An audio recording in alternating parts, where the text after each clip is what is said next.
over. Oh, here's a quarter of your life. Oh, here's a quarter of your life, and then you were just dead. This is kind of how it went. All right, this is real. This is live. Krieg versus TeamKhris. With O.Ken versus Chun-Li. First O.Ken I've seen so far in this tournament. I haven't seen it yet. So, you run the same shenanigans I mentioned earlier. If TeamKhris can get in and get the throws, Ken can't do anything to mitigate that damage whatsoever. Yeah, if TeamKhris gets a solid jump in. Oh, stuff that super. With the DP. Get out. All right, so pretty content to stay on the ground so far for the most part. Just kind of using those range. Chun-Li with great normals in this game, especially crouch. Ooh. Got the up kicks. Yep. It wasn't reversal, though. I thought it would have been, but not quite fast enough. And the pushback on that DP is just so good. I thought he still had invincibility to go past the fireball, but no, clipped him with all those active frames. 10 seconds left on the clock. I think TeamKhris is going to run away with it. He does have super as well. Yeah, he's keeping the managed space pretty well. Oh, yeah, use the super, Clean. get out. Yeah, Nice and run the clean. timeout. Oh, yeah. Good way of doing that. It's a good cup of coffee right there. If you get caught doing buttons, you either get damaged or you jump out of the way and time's up. So it's a good way of doing that. So funny, Chun-Li running the Kokoken or Fireball game right now. Oh, that's, ooh, yep. But it hits on the way down. Hits on the way down, you're safe. That might have been a little too far away, might have got caught with it, but not in that case. Ooh, good response on the Hadoken, just like on lock. Stored supers, Chun-Li, that's dangerous. And when you have that charge lock, you got to be careful with that. And I like TeamKhris making that read as well, knowing that Krieg wasn't going to get any sort of full block string going into Fireball. He knew that there was a significant gap for him to super pass it. This is a dangerous territory for Krieg, actually. All right, now he backs off. He looked for the chip and backed up, which was, oh! What a smart play there from Krieg, knowing that in that pocket, he couldn't suppress Chun-Li as much because of the threat of super. Yep, so he backed off. That's the way he wanted to do it. See how TeamKhris responds at this point, though. Oh, big jump in. Big that jump could have been in. a stun if he... if one more leg would have hit, it might have been... Oh, damn. Speaking of stun. Throw him down. Look at the bracelets, baby. Stand fierce, stand strong, two-hitter quitter. That was nice work from TeamKhris. And at that point, the throw wouldn't have mattered. He had such low health, he couldn't mitigate the damage. Those who don't know, in this game, getting the throw, it's not like you just stop the damage from happening. It's like a return of your health. I think Renegade calls it a mill and rebate. So basically, you take the damage up front, and then you get the damage back that you just took. So not that it would have mattered in that case. Oh, I think they, doing a reset. I think he picked, didn't get O.Ken on accident.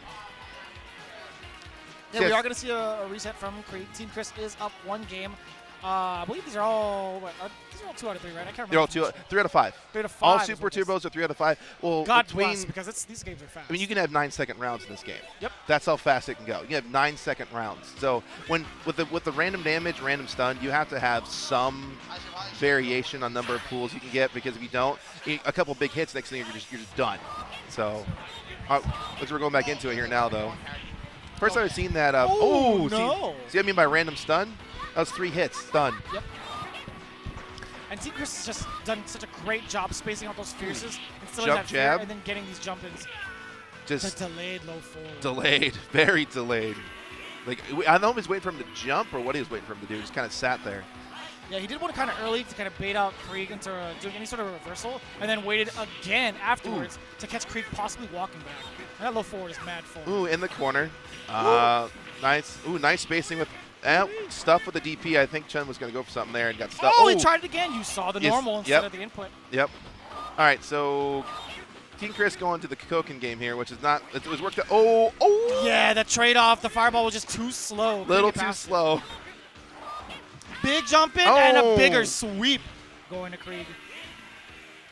I'm not surprised. Seeing O.Ken actually getting some work here has been, well, you saw how much damage his normals do in O.Ken version. It can be devastating on certain levels, especially in the fierce.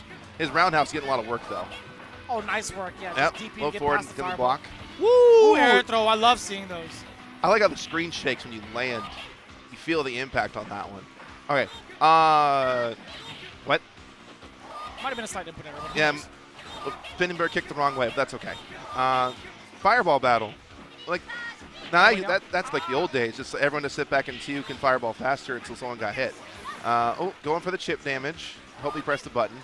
In the the classic. Yeah, following after the fireball. Very, very slow fireball getting that throw. The range on that throw is pretty good with Chun-Li, too. Especially if you can kind of walk up with the fierce or walk up with the forward and just kind of go into the throw. Well, that's a good setup. That's right. It is 3 out of 5 all the way through. Yep.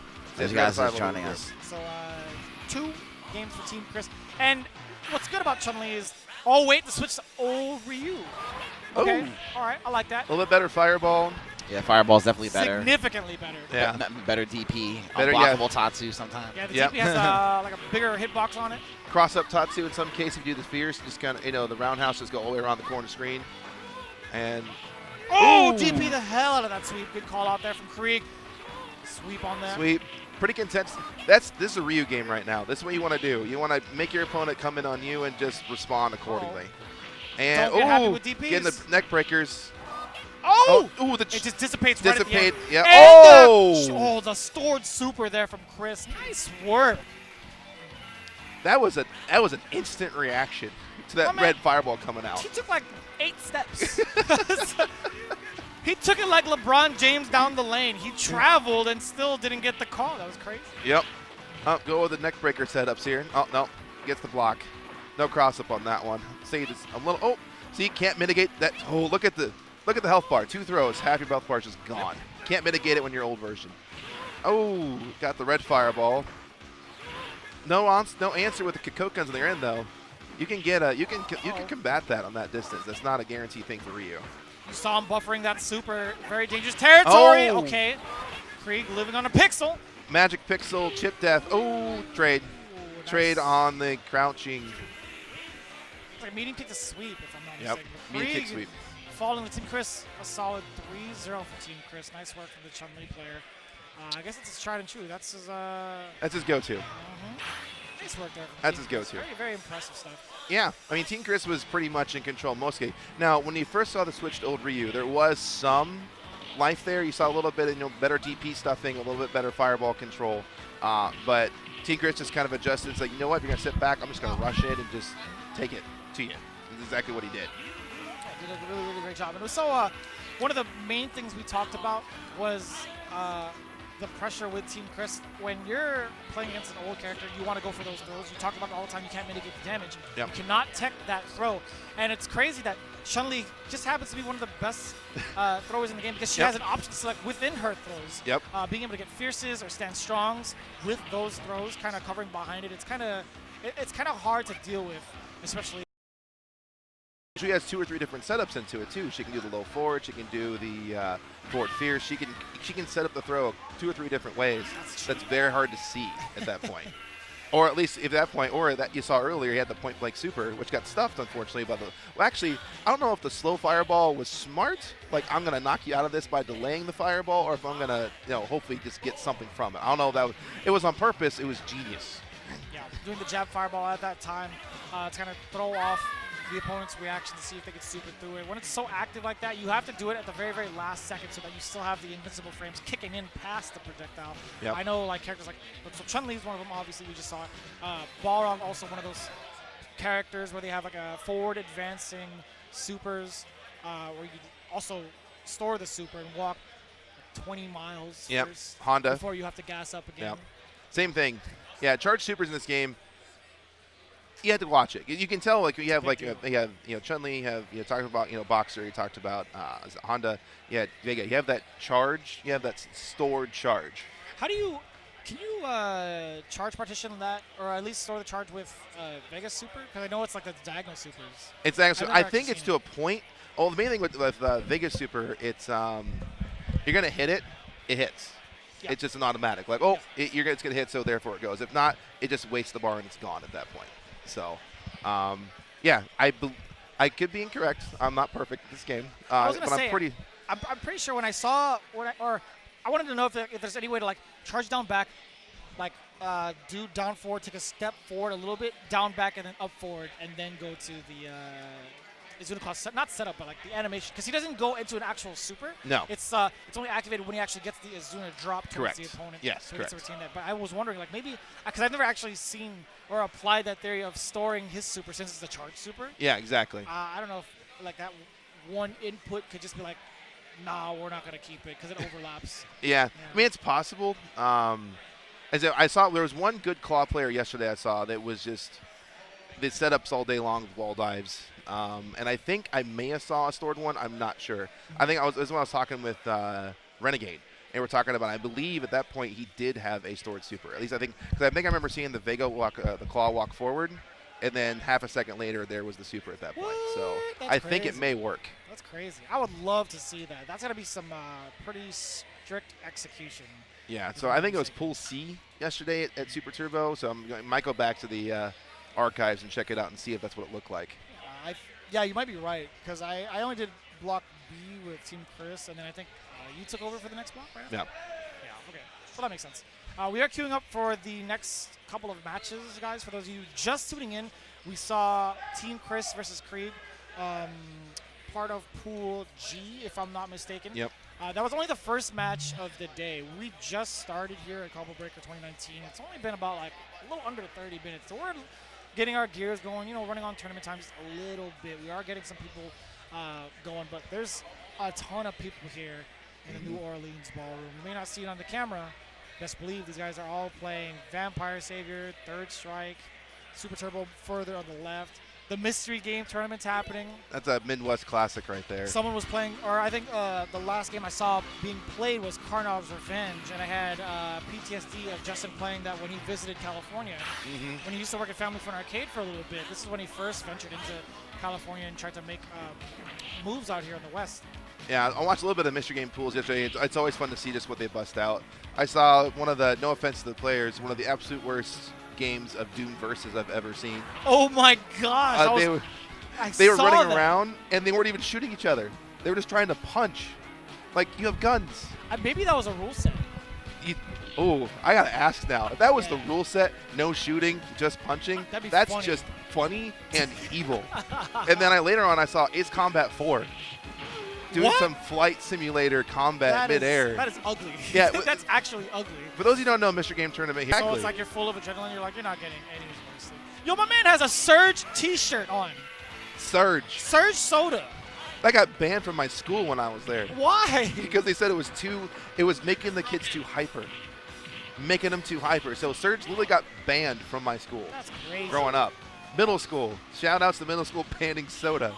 They brought it back for a limited time, and it was selling on eBay for a good amount of change. Yeah, like $100 for like a case of 24. I mean, can you imagine that for soda? Imagine taking it individually and reselling it. Oh yeah, no kidding. Here's $10 a can. Here's this novelty soda that no one's ever gonna really appreciate. You just want an empty can that's already been drank that's been cleaned up. Here's $1 just for an empty can. The artwork. Here's an aluminum just cut it out with some cutters and just like fold it out, put it in a frame. Class. Have your Surge. You gotta get like the wall art. Yeah, man, that'd be super sick. Well, I mean, we're a bunch of nerds here. I don't know. We find like the positives in such obscure things. So that's fine. Yeah, it's fine. All right, so it looks like we have New Year versus Old T-Hawk. Old T-Hawk's been seen a couple of times in pools. Really good normals, good range in the normals. SPD has a little bit better range on the old version as far as like the startup frames go, so you can kind of pull it out a little better. But right now, Afromatic is, my goodness. So this is base form T-Hawk. Base T-Hawk. He's allowed to tech throws. Yes. No. Yes, he is. I'm correct. Yeah. Because that was introduced in Super Turbo. Yep. Afromatic, Jmcrofts, you see it before you. First game between the two. And this is that pocket Ryu likes to play at. I think he was still able to DP, because I feel like if you're able to block, you're able to DP. Yes, you are. Yeah. Should be able to. Stuff in the dive with a DP and then chip out on the super. Yeah, that's Ryu in a nutshell in this matchup, pretty much. Yeah, and Afromatic, very much so a veteran. You see him playing in that pocket of Ryu. He gets the meaty fireball, and if that gets blocked, he goes into that game where he gets to dictate the pace for so long. If you don't make the right reads or react or try to gain that space back, you're stuck there for a while. That's a little bit better matchup against Ryu at this point. T-Hawk has a hard time dealing with that, the DP pressure and the fireball, but Chun-Li can keep up at this point.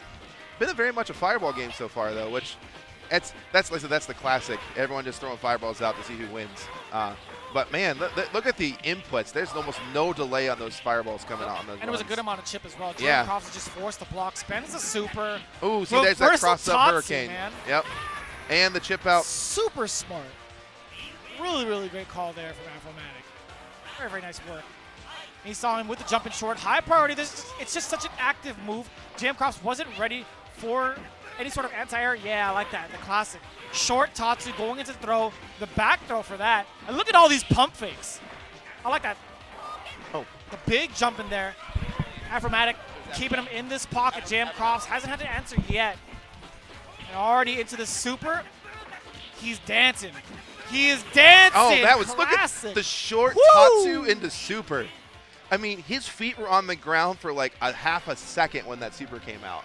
So much finesse, the way he's moving.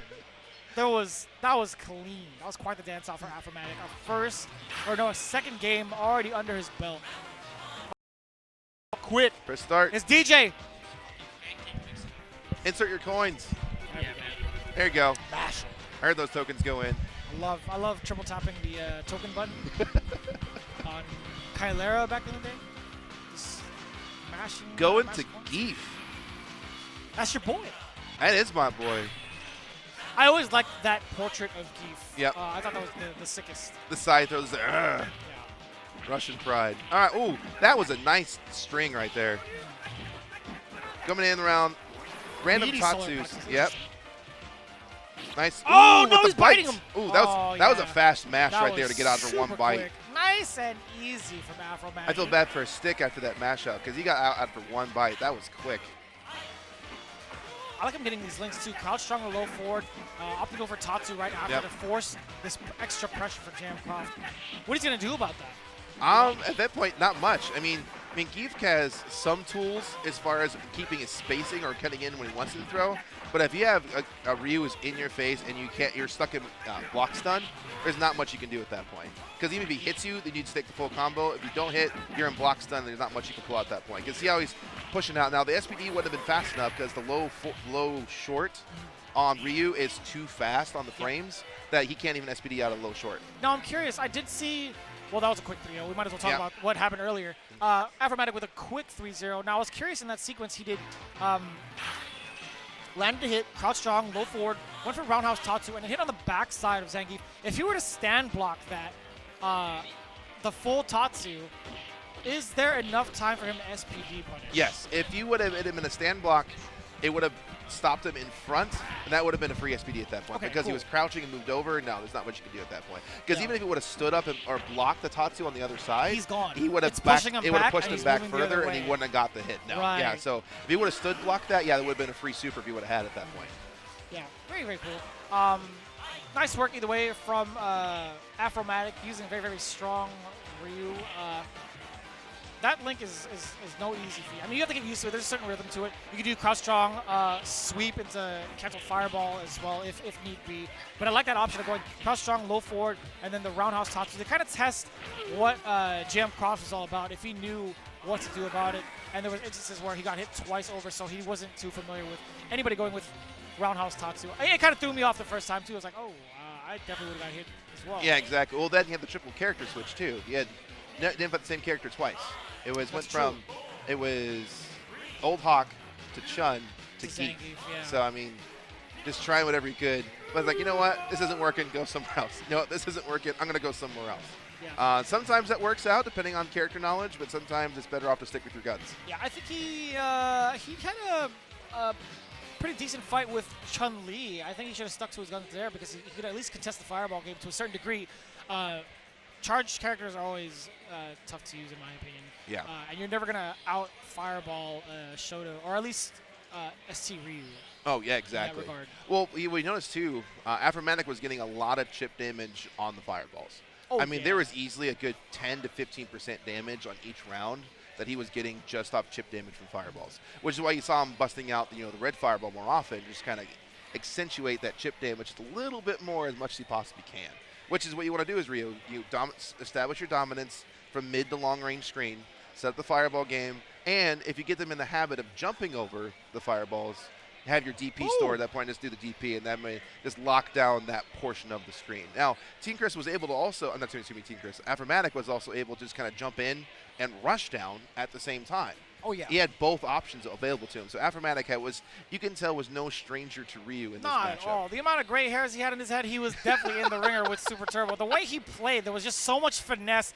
There was no hesitation on him achieving his objective, and you saw it in his gameplay, man. There wasn't a single misstep. There wasn't any sort of scramble situation that, or any situation in general that he wasn't prepared for. No. Right? I mean, 3 different characters, didn't matter. He's stuck in the same game. Now, you notice on, I think it would have been Chun, there was a lot more rush in. And that makes sense because you can't just sit back and fireball all day. So the mid-game adjustment to – a lot of times with the Super Turbo or any fighting game in general, it's a mind game. Yeah. Is getting yourself like, am I going to play my game or am I going to make adjustments to the other player's game?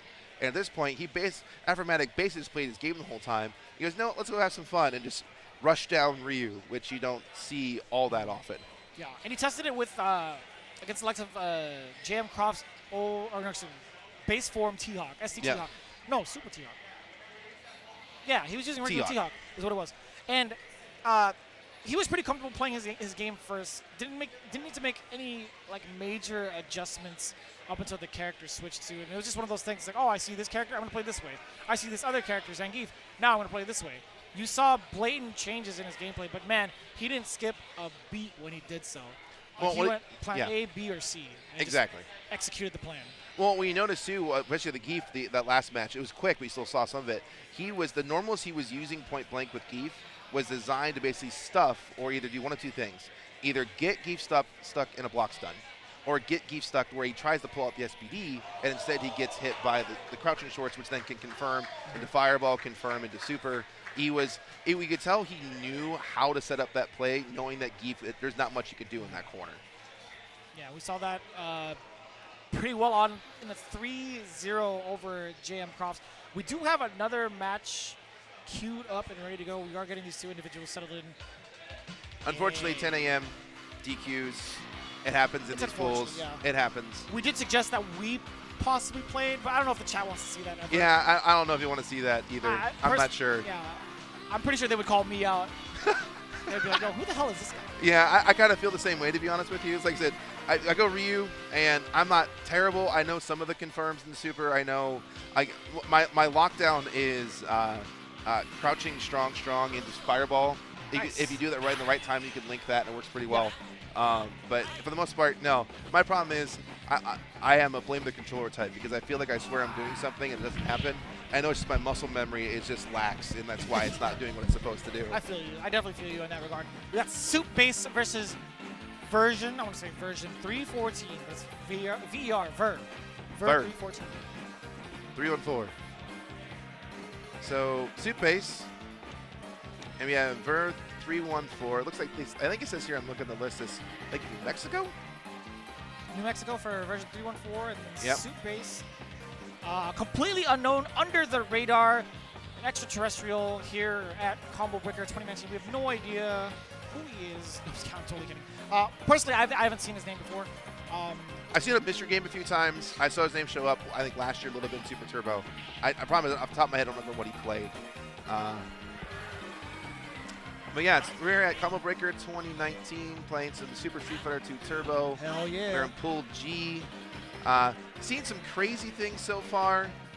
It's been fairly one-sided. The first match was pretty, contentious, still a 3-0, but there really was contention in that match. But seeing some nice, solid fundamentals on a couple, and especially on Afromatic's end. Good Ryu fundamentals.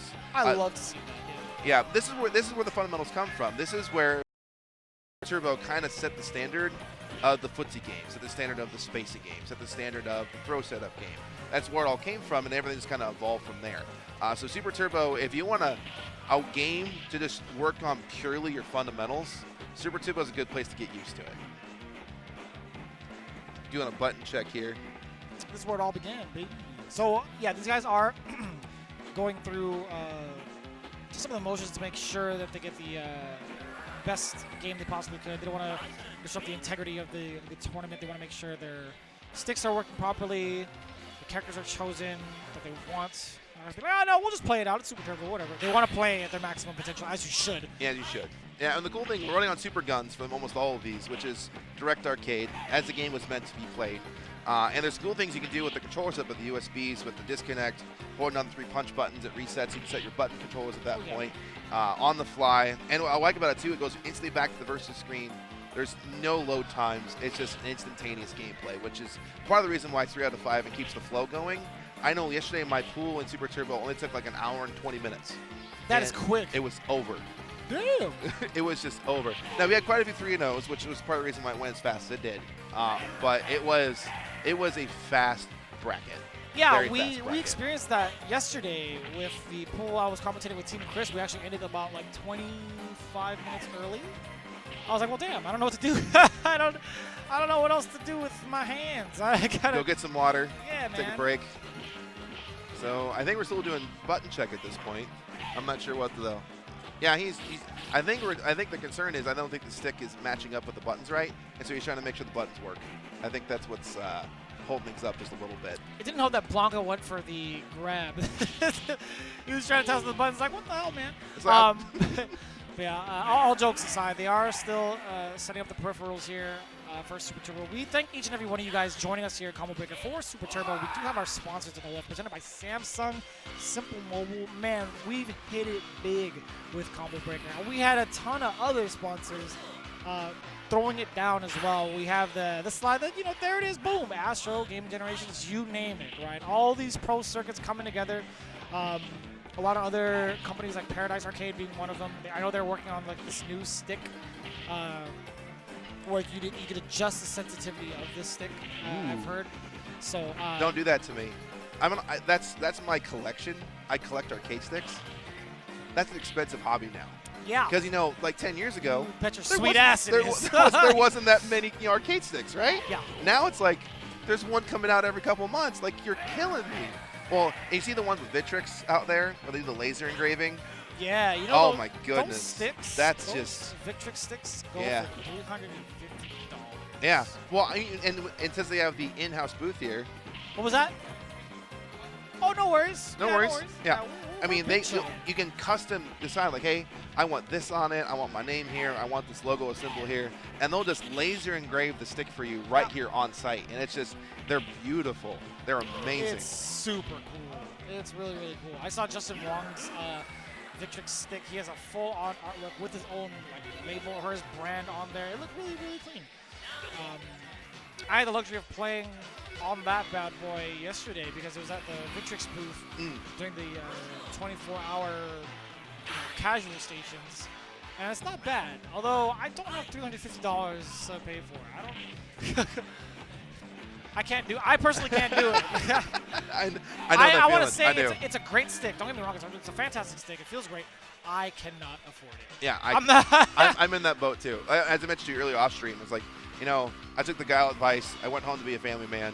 My man. I'm married. I've been 11 years coming up this next month. Congrats, man. And I'll be Damn. 3 kids. Just had kid number 3 a couple months ago. Big congrats, so, dude. Yeah, thanks Hell very much. Yeah, so, yeah, busy guy, but I still love the FGC. I'm not much on the practice end, so I don't compete as much as I used to. But I'm definitely on the hype end. I'm definitely on the supporting end. That's why I want to come here, support the venue. I throw some money at some certain people to get support the base, that kind of thing. It's something. It's a labor of love, especially if you look at what Rick does with it. You can tell this place is designed for the FGC fans, and it's one of those things. There was people here Thursday night into Friday before the tournament even started. Thursday night into Friday, there were people here at 3 a.m. playing casuals. Yeah. Before the tournament even started. It's like, you have pools in the morning, man. Are you sure you're going to make this? And that's just how it is. I slept way before all this. That's usually the answer. It's like, yeah, I went to sleep at like 6 p.m. after I got out of pools at like 1 p.m. I'm big chilling. You get a lot of those cats out here. Some of a good amount of the international players, they're being, they're jet lagged a little bit, so they'll be up at this hour grinding out some games as well. Sometimes you'll get, it's like a wild Pokemon out there. It's just like you get Idabashi sometimes. You'll get like Tokido and Goichi randomly in a quarter.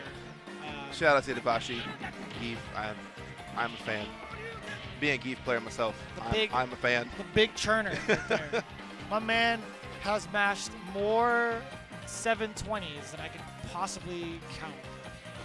Well, the funny thing is, that's actually interesting. So I said I started with Ryu, right? In Super Turbo, moved over to the grapplers. The reason that happened, I was at one of my buddy's house, actually playing, of all things, playing Third Strike. And copped in, tried some things, started getting used to Hugo. It's like, how's this work? So I got used to, the SPD, got used to set up. And then, unbeknownst to me, not even wittingly, just did a standing 720. And my buddy's like, do you know what you just did? I'm like, no. It's like, you did a standing 720, dude. Like, that's not simple. I'm like, oh.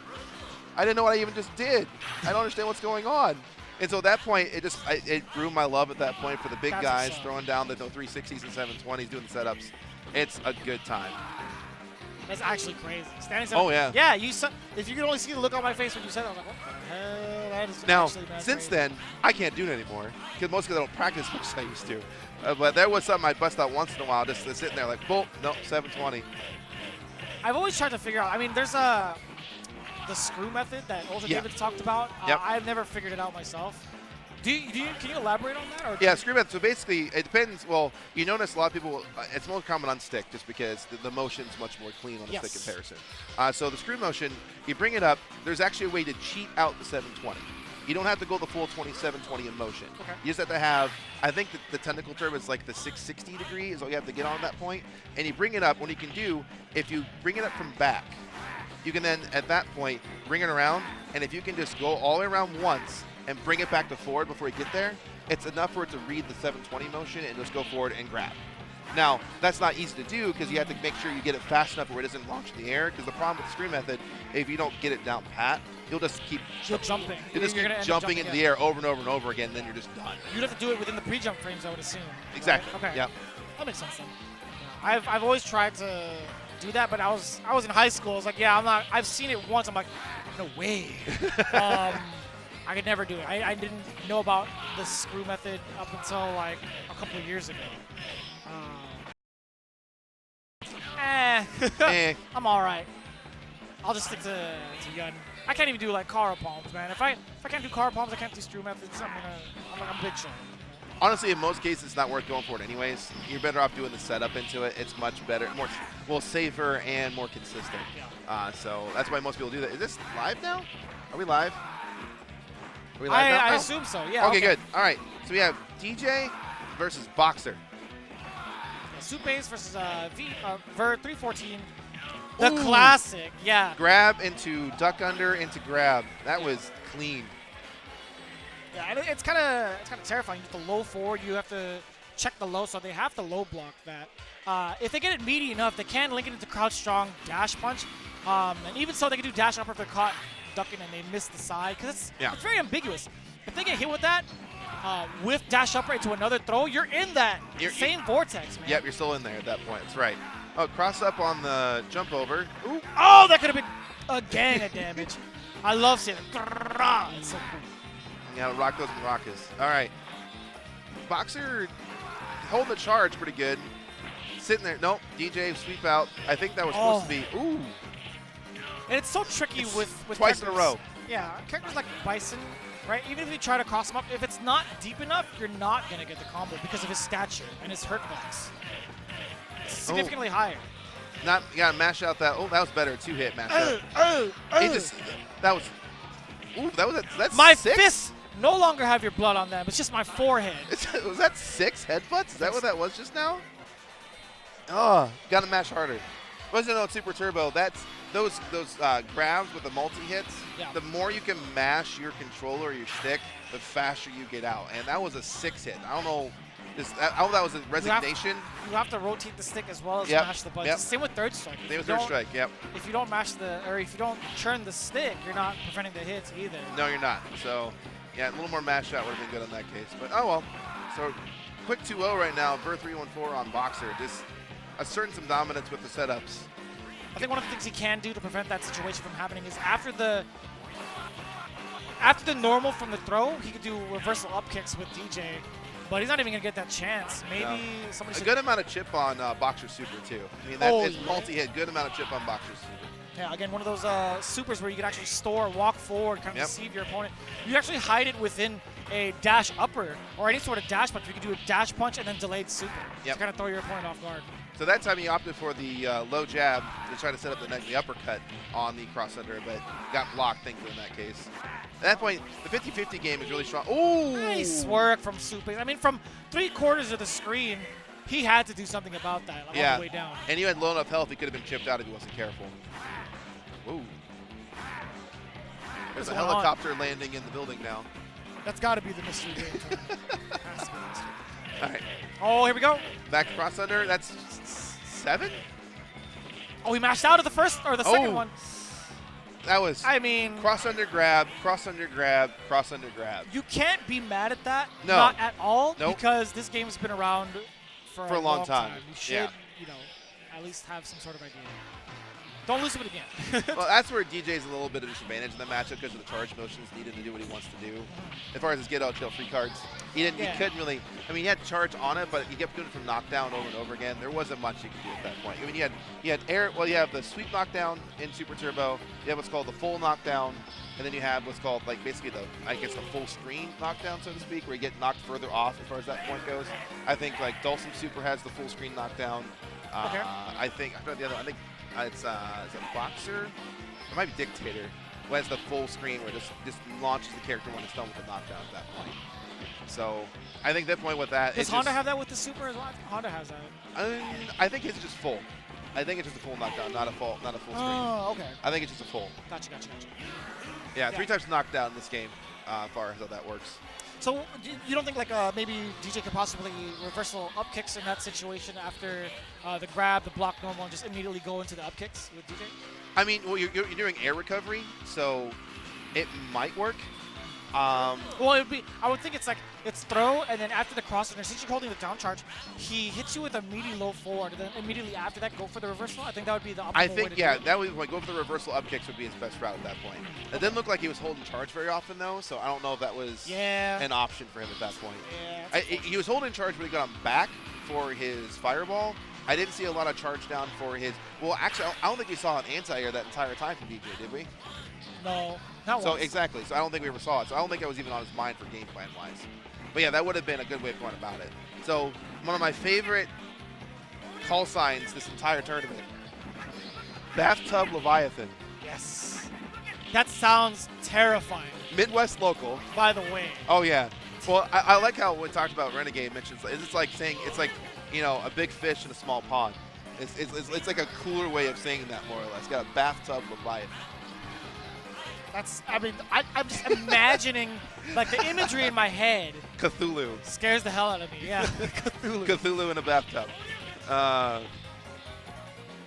Go on the button check here. BathTub Leviathan, commonly a Honda player. Saw him on Super Turbo last year at Combo Breaker. I think he's a common attendee over at Frosty Faustings. Okay. He's there quite a bit often. So yeah, Honda is a solid play at this point. Logic, I recognize the name. He's got to be godlike. You see this T-shirt on this man? He's got the classic Super Turbo T-shirt. Mm-hmm. I love that design, by the way. I have the hoodie of that. Yeah. Like, despite not being like a big Super Turbo player, or a good one for that matter. That design is super slick. I'm a big fan. That's like the Grandmaster Challenge poster, right? The original artwork for the poster. Yeah, original poster. That's right. Someone get a little too close there behind him. Want some space. Get Yeah, the that fist bump. backpack is gonna. Right in their face. I don't know. Maybe it's a camera trick. There could be like 5 feet between them, at least minimum. I don't know. Either way, BathTub Leviathan, LogicLV, Honda versus Bison. So, Boxer. Boxer. I'm gonna say Boxer. Yeah, Boxer. it's okay. That's just because it depends on what arcade version you're playing on. So, because yesterday I saw this was not. It came up, and Bison being the Japanese at this point. So versus America, that's not. It's Balrog. So Boxer just makes it easier. Oh! Ooh. Yeah, Leviathan was trying to match out of that. LogicLV, yeah, opted to go the keep away route. I like this a lot. The last second headbutt Deep. yeah. That was a deep headbutt. Very deep. That was like he was about to land. Nice work. Very nice work. Headbutt. there. Oh, good. Jump the headbutt. If he does the fierce headbutt and puts him all the way in the corner, you can jump and land behind him. It is punishable at that point, which is exactly what you saw Logic do in that case with Boxer. Yep, that is not safe on block. You don't want to do that too often. Pretty happy to content to sit there and just. You'll see a lot of this in this matchup. Yeah. A lot of down back charge. A lot of it. Oh yeah, 2 charge characters going at it. I wouldn't doubt it. Oh, I'd the put stare 100% down. of my money on that. Going for the stare. Oh, headbutt, yeah. Yeah, There. on the jump. Good reaction on the jump. Ooh, Nice. good. Punish on the sumo splash. I caught his leg the last second. Leviathan's like, man, I shouldn't have walked there. That was a smart lower lunge punch there on the butt slam. That was perfect timing right as it gets there. If he did it too early, he would have wanted to get hit instead. Yep. So he waited to the last minute frame just to kind of hit it off. Yeah. I think he himself would have got stuck, or LogicLV would have got stuck in the vortex off that knockdown with the positioning that he went into. Okay, the potential Fei Long pick, that DeeJay even better. I do like this matchup for DeeJay. I think it's a very big nuisance for boxer players. But damn, stand fierce right at the gate. Okay, gets stuffed. Nice work. Yeah, finished the combo. Good juggle. Yep. Nice work. Good amount of damage. He missed the cross-up. Oh, yep. Crouch low jab. Blocked it. Went right back from the grab. That was a meaty low rush punch. Ooh. And the stance strong walking up to him. Okay, that's a big hitbox. I think DeeJay was crouching. I could be wrong. Very interesting. Either way, you got straight rush punch. Stuffed again. Oh, my. Getting caught touching buttons. That was mad far. It was really far. Going on. It seems like so far the boxer matchup has been setting up the grabs. That's been what we've seen the most of. So, ooh, nice crossover. Oh, no. But missed the combo. She needs to see a few more fireballs here. A lot of boxers' frames are not safe on full distance. Yeah. Oh! And that was that. Yep. There's that gap in that super that is just free reign for hitting. So he recognized it, just like, nope, I'll punch you. I'm tired of seeing you dance. Yeah, and it was unfortunate the way it happened, but I don't blame Leviathan for going for that option, because LogicLV, as soon as he got past that fireball and was within that space, the threat of super was there, so he fired his gun first. And I think Logic was just 2 steps ahead and waited for that. A little too far for the cross-up on that one. Logic did a good job. Damage. I was just about to say, Logic did a good job storing his moves. He's doing a good job storing his charge. That's kind of been the biggest difference. He's done a much better job storing charge, and it's just kind of keeping it going from this point. His charge buffering has been absolutely insane, and it helps that it overlaps too. When he goes into a headbutt, he still gets to maintain charge for any of the dash punches and hides it within his taps. You hear level 3s, you hear level 4s. He's holding these buttons down for a long time. Nice anti-air. Oh, yeah. Whiffed headbutt into grab. Oh, super? Oh, yep, There's super. nothing you can do about that. You know, at that point, BathTub was just trying to bash out Bud, try to trip him up and do something, but it didn't matter at that point. Nice, solid 3-0 there from LogicLV. And he's playing on an E-Toki stick. Oh, no, not an E-Toki stick. But either way, Balrog was very, very impressive. Storing his charge very well. The charge buffering was on point. His spacing was on point. His anti-airs, or the matchup against E.Honda, was played very, very well. Well, you saw a few more anti-airs too from DeeJay in that matchup, which people don't understand. That's a very strong move, mostly because the juggle opportunity at the end of it. So if you want to get those up kicks, DP kicks with DeeJay, you want to take that advantage every chance you get. Especially since, Logic in this case was doing a good job not doing the air game very often. He was very content holding the down charge, not rushing in too often, knowing DeeJay can combo off of that. At that point, you might as well keep the ground game. Well, it's a double charge character matchup. You're going to have a lot of down back charges. You're going to have a lot of it. The difference being, like you mentioned earlier, Logic was doing a good job storing the charge to pull up and do what he needed to with his moves, whereas DeeJay was just kind of reacting to whatever Boxer was doing. Yeah, and it's very interesting. Majority of the time, now that you mentioned it, Logic spent a lot of time on the ground, and Balrog, or excuse me, Boxer being a very, very mobile character on the ground with all these dash punches, and the range on his fierce as well to kind of cover just in case when he wants to go charge again. You didn't see a lot of projectiles being thrown out by DeeJay to kind of suppress that forward movement on the ground, which in turn allowed him to not take to the skies to get these down charges and mix your opponent up, where it's just like, all right, I'm going to throw these projectiles, maybe fake a button on the ground, get my up kicks going if he takes to the skies. It's a very, very common projectile tactic, right? You want to enforce the projectile game first to force the jump, but he didn't get to do that at all during the set. No, and what Logic was doing too, he's keeping himself right about mid-screen, and he was waiting for was the DeeJay to press buttons. As soon as he saw normal, saw a jab, saw a crouch, he would then in return with the stored charge either bust out the forward lunge punch or bust out the lower punch at that point with the rush. And he was waiting for a normal because knowing he was going to get stuffed with the normal and just go boom. And at the very worst, it would trade. And if it did trade, he's the better end at that point of the damage scaling. So it's better. He wasn't staying long screen, which there's no point with a boxer matchup anyways. You have a couple things that can do that, but not that they're safe, so it won't really matter. So keeping that very mid-range to where he can react and stuff a lot of different things DeeJay could do at that point was exactly what he had to do. And he just kind of, if you look and go back to replay, he was at that mid-screen almost the entire game, except when he was rushing in to do the kind of the grab setups. Yeah. Outside of that, it was mid-screen. Yeah, we didn't get to see too much of the grab setups as well as Leviathan actually successfully teched a couple of them. There was one instance where we saw one in the corner, like one hit from the super. I was like, oh damn, he was absolutely ready. Mash. That was pretty good. Yeah. Pretty the really mash. good stuff. either way, nice stuff to BathTub Leviathan. I still believe that was the winner's side, if I'm not mistaken, because we are seeing a couple of DQs in the pool. So we are potentially going to see him again, but LogicLV, really strong start with that boxing. Yeah, somewhere too in this is Nakanishi. He is somewhere in this pool. Oh yeah, that's right. So looking forward to seeing a flyover from Japan coming over here to represent ShenTurbo here in the Midwest. Kind of want to see maybe a little bit of that. Hopefully that's not on the DQ side of things. Things happen. They usually are pretty good about being on time. Yeah. But yeah, 10 a.m. pools.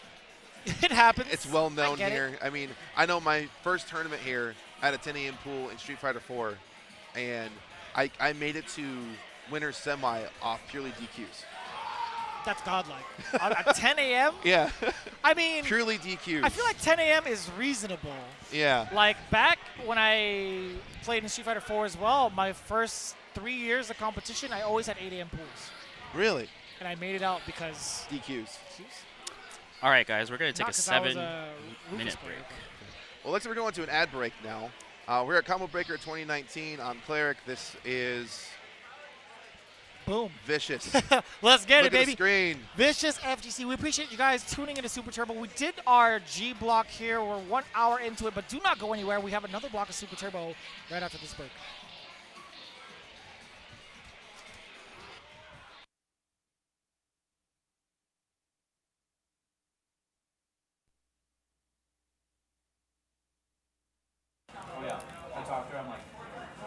Hey.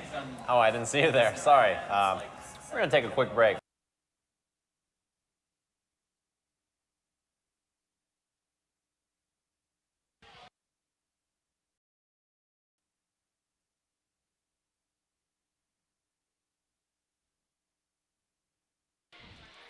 All right, kicking back to you in 5, 4, 3, 2, 1. All right, welcome back to Combo Breaker 2019. We're here at the Super Street Fighter 2 Turbo Pool G. Seen some decent matches so far. I am Cleric, and this is Vicious.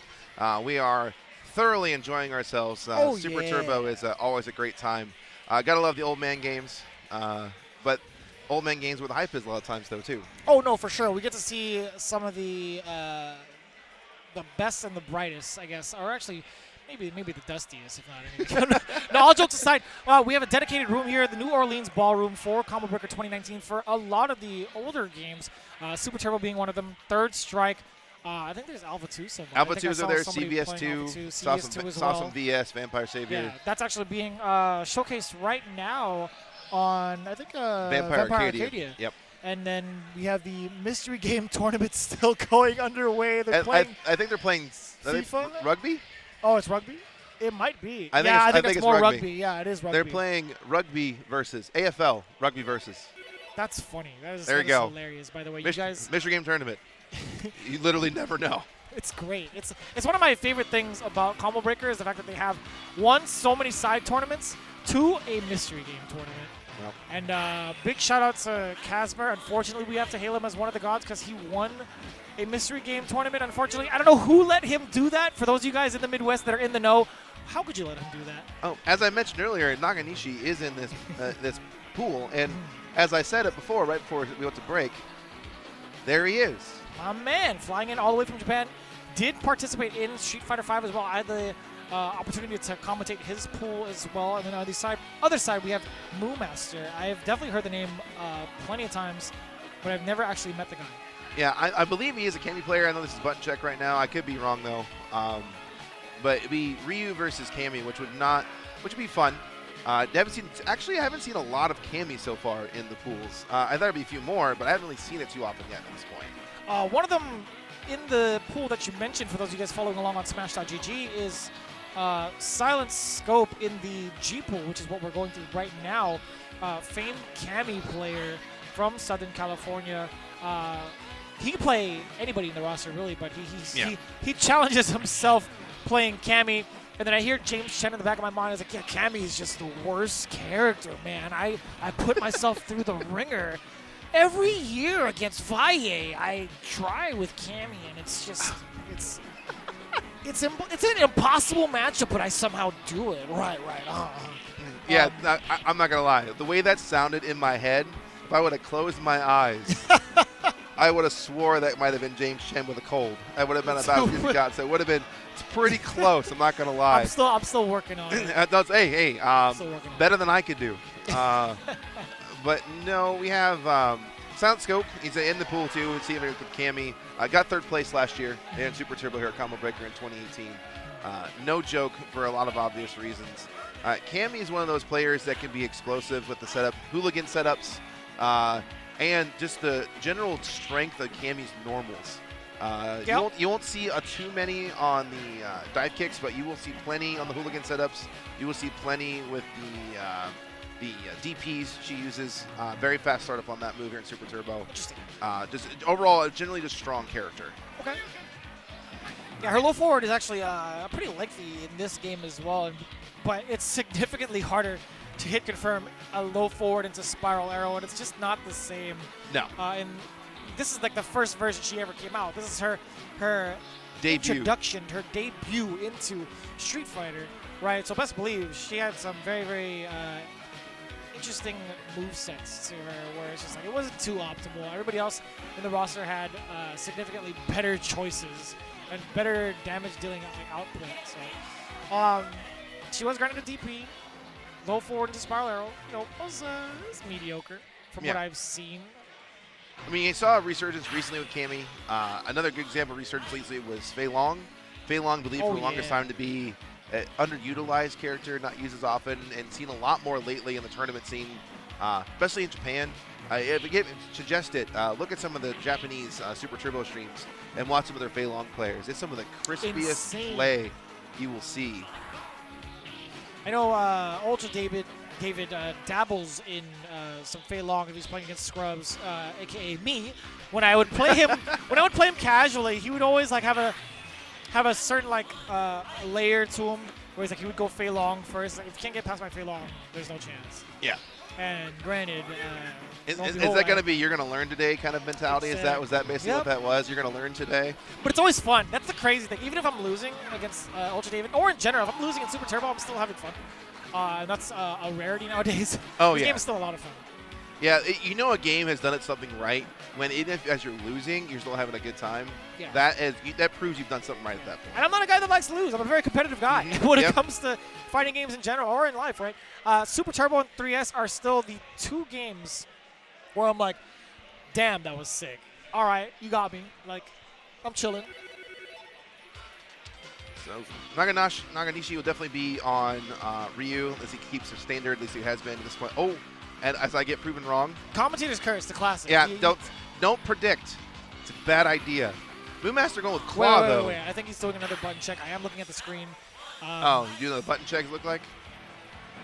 Yeah, he's definitely checking buttons. That's what's going on. Okay, good. Whew. Okay, so there was a slight error for Nakanishi. He's not getting the right inputs for his stick at the moment from the facial expressions and the buttons he's pressing. Adjusting and adjusting and adjusting some more, as you can see on screen there. Yeah, so in the meantime, with Nakanishi, as Cleric mentioned, you can expect a Ryu out of him. And Moomaster, he might have shown his cards already with the claw pick. Yep. Maybe it was all a ploy for Nakanishi. He was like, I'm going to pretend my stick doesn't work. There you go. I've got some real old school tactics. I have some button problems. I might have a disadvantage. and then 3-0 in 2 minutes. You know, that could happen. Big yikes. Yeah. Man. Yeah, it's possible. It's possible. Sitting here, though, at Super Turbo. So I think this will be the first claw we've seen. If that's the case, it'll be the first claw we've seen in this pool so far. This particular pool, if I'm correct. Yeah. Looking for the dive setups now. There's some theory, or there's some running discussion on with claw as far as how often do you do the dive setup? Because there's some people who live by the dive setup and die by the dive setup. I mean, if you're going against a really good Shoto, I mean, there's a lot of things a Shoto can just do to stuff you over and over and over and over again. Depending on how good you are, if you're good at pulling the dive off early, it can get the really low claw frames, like when you're almost on the ground, there's not much that you can do at that point. Not at all. You can have a deep DP that really super ridiculously deep if you're good on reversal wake up DP at that point. But that, other than that, no. I think this might be live. Oh, not even close. Yeah, Nakanishi. Earlier, I saw Moomaster tick to this guys with a Zuna drop, or at least a wall dive. Yep. From full screen. My man Nakanishi crouched fiercely on reaction. Yep. By the way, that was the sickest thing. Yeah. Good fundamentals so far from Nakanishi, kind of sitting there playing his game as Guile. A lot of down charge, which you're going to see anyways, but him, good. The reaction speed of that Fierce was pretty good. Ooh, yeah, and flash kick in response. Can't. Full screen is not going to work against Guile. It's not a good idea. Brings the call back up. Doesn't want to lose it. A little bit more range. Oh my god! Yo, did you guys see that? My man reacted bot kick. A back Sobot kick. Look, I don't mean to blow your eardrums. That's not Yo, easy that shit to do. is wild. Yo, That's okay. not easy to do. I gotta no. say, that shit is wild. It's like I don't mean to cuss, but damn, my man's got reactions. It's like a 6-frame reaction at that Damn. point. That's not easy to do. All right. Oh, just being a bully now, or at least trying to anyways, with Claw. Hey, you know, if you keep to the ground, Guile has a decent ground game with the charge, but he's more of a reactive character. Right. So if Claw can kind of get in there and stay in, look at the chip damage he was getting off that. Oh, Ooh. big turnaround here Big from turn. Moomaster. Oh, drop. Went for the roll setup. Didn't. Oh, gets the grab anyways, though. Yeah, See, that was solid Claw play. You want to rush down the person in the corner. If they're going to back charge, mix up between slides and overheads. That's a good way to go about it. Oh, he got the Azuna drop. He drop. tried to beat him air to air. That hit from so far behind Guile. There's so many active frames behind Guile when he flash kicks. You got to be careful that even on cross-up, it'll still hit you. And I like that idea, going air to air, jump fierce, early jump fierce, getting those active frames against the Azuna drop. Going for the. Oh no! Was that low? Was that fierce? Or was that low forward, low forward? I thought it was low forward, low forward. Yeah. Low forward, low forward. Well, you got the double flip. You never can tell sometimes. I wasn't looking. Oh, at the yeah. whole time. Yeah, that makes sense. Yeah, it could Yeah. be roundhouse or Yeah. like sweep or Yeah, low forward, sweep. low forward. Yeah, exactly. Yeah. Could then stay on the ground. So far, going to the air with Claw has not worked out too well for him so far. Had to want a good Azuna drop. Other than that, has worked out too well. Oh, no Scarlet Terror as an anti-air. Out of there. Cross up, grab. Just the speed of those booms. Oh, Again. double stuffed. Oh my goodness. Again. Nakanishi. Stuff to stuff to stuff. Double stuffed Just- Oreos, baby. Triple at that point. Oh yeah, that's true. Mega stuff. I feel like that's instant diabetes. I don't think that's suggested at Mega all. stuffed Oreos just now. Mega stuffed Oreos. Nakanishi up 2 games against Moomaster. All right, going right back into not changing off the Claw. You know the character. He had a strong round there last time, so there's no reason to make a switch at this point. Nakanishi kind of has Oh this. my god, this guy is so slick. Oh no, well, you know, immediately afterwards, drops the combo. Going with it. See, The mix. live by the dive, die by the dive. And that point, and there, it worked out for him. Notice though, the difference earlier, he was doing those more of the full screen dives. That was more on wake up, waiting for the low to come in at that point, and then pull out the Claw, as opposed to doing the early ones. Although is there too. So if Nakanishi has the kind of the flash kick on lockdown and doing it so often, if Vega or Claw in this case will early on bust it out, it'll trade instead, which at that point may work in his favor. He got an Azuna drop, and he's on the board. Moomaster actually showing signs of life here. A solid 2 rounds straight. Yep. He's finding the adaptations against Nakanishi, changing up the timing from the wall dive, and really choosing his spots. There it is. So there's the Ryu. Change up. I'm suspecting a little bit different gameplay at this point. Typical Japanese style, like sit back, kind of play a little more patient. Damn. That was a deep. Deep dish pizza. Woo! The full shebang. Oh, stuff the DP on the mix up on the low high. Dude, right. Oh my goodness. Oh no! Yeah, he's gonna get to the other side and sweep him. The recovery on that is pretty hit. I don't know if that was supposed to be super or not. I'm not sure. Get him with a jump in though. It seems more comfortable going in the air against Ryu than against Guile, which I don't know if that's the best idea. Nakanishi though on the ropes right now. Moomaster's claws looking. Big time. Whip. Oh man. Lift DP into grab. That's unfortunate. Yeah. That is I unfortunate. think it was like what off low forward. Low forward. Yep. He went for fierce DP. That must have been, that had to have been low forward fireball. That might Yeah, have been he's like probably trying to overlapping. cancel in the super, and it just didn't work. Oh, okay. Yeah. He might have tried canceling into super, and it just didn't come out. My man is sticking to Ryu. It's all tied up here. Moomaster versus Nakanishi. Again, it's one of those ideas where I feel like he did pretty well with Guile early on and could still do it, but he's playing with his main, I would assume. Ooh, Damn. another. He's been holding those DPs on those dive for a long time. Most people would panic and let it out fly early. He's just sitting there waiting on it. Oh, another. That fierce DP's been coming out a lot. Trades. Solar Ooh. plexus 2 times over. Hook, line, and sinker. Moomaster shook his head in agreement. He's just like, yeah, that was good. That was good. That was solid. Yep. Ooh, light DP.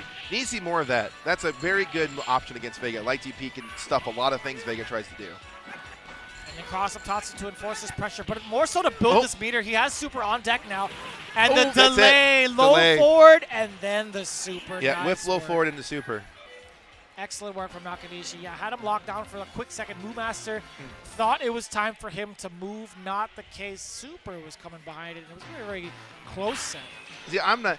You notice he didn't like DP almost that entire match. In the very last round, he liked DP 3 times. All 3 times just stuffing Claw what he was trying to do.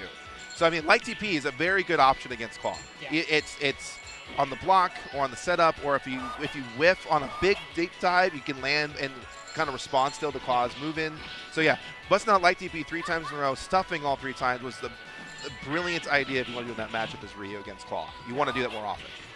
Great work there. We saw a multitude of Ryus so far really showing the work. I like the ground game from Nakanishi, using that solar plexus to cover ground, as well as if you wanted to get out of trouble, he would air Tatsu all the way back, do a couple more to build himself that quick meter, and have that threat of super on deck. So it was very, very great stuff from Nakanishi. And we are going to have another matchup on deck. If I'm not mistaken, it's Vert 314 versus LogicLV up on deck.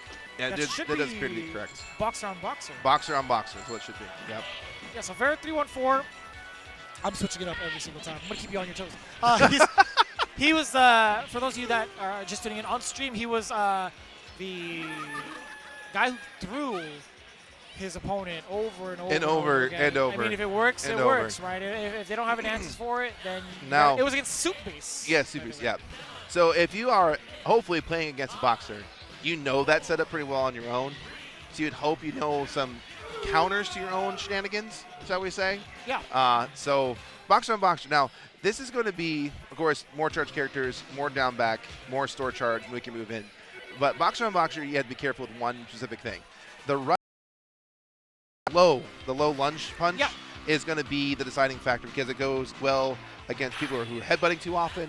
It goes against people who are going to do straight lunge punch too often.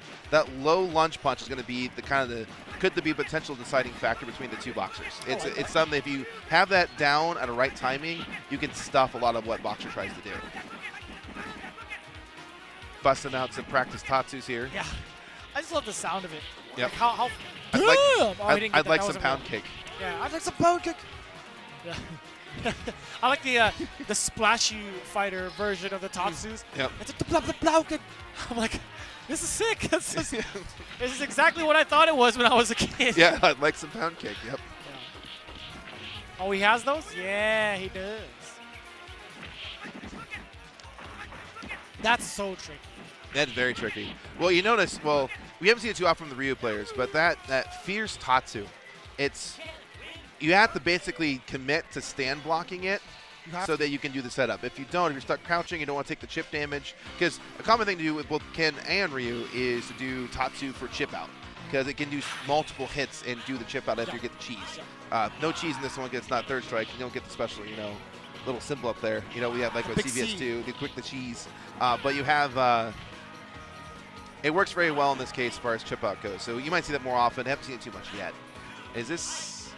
Yeah, it's not real. It's just, LogicLV was still testing out his buttons.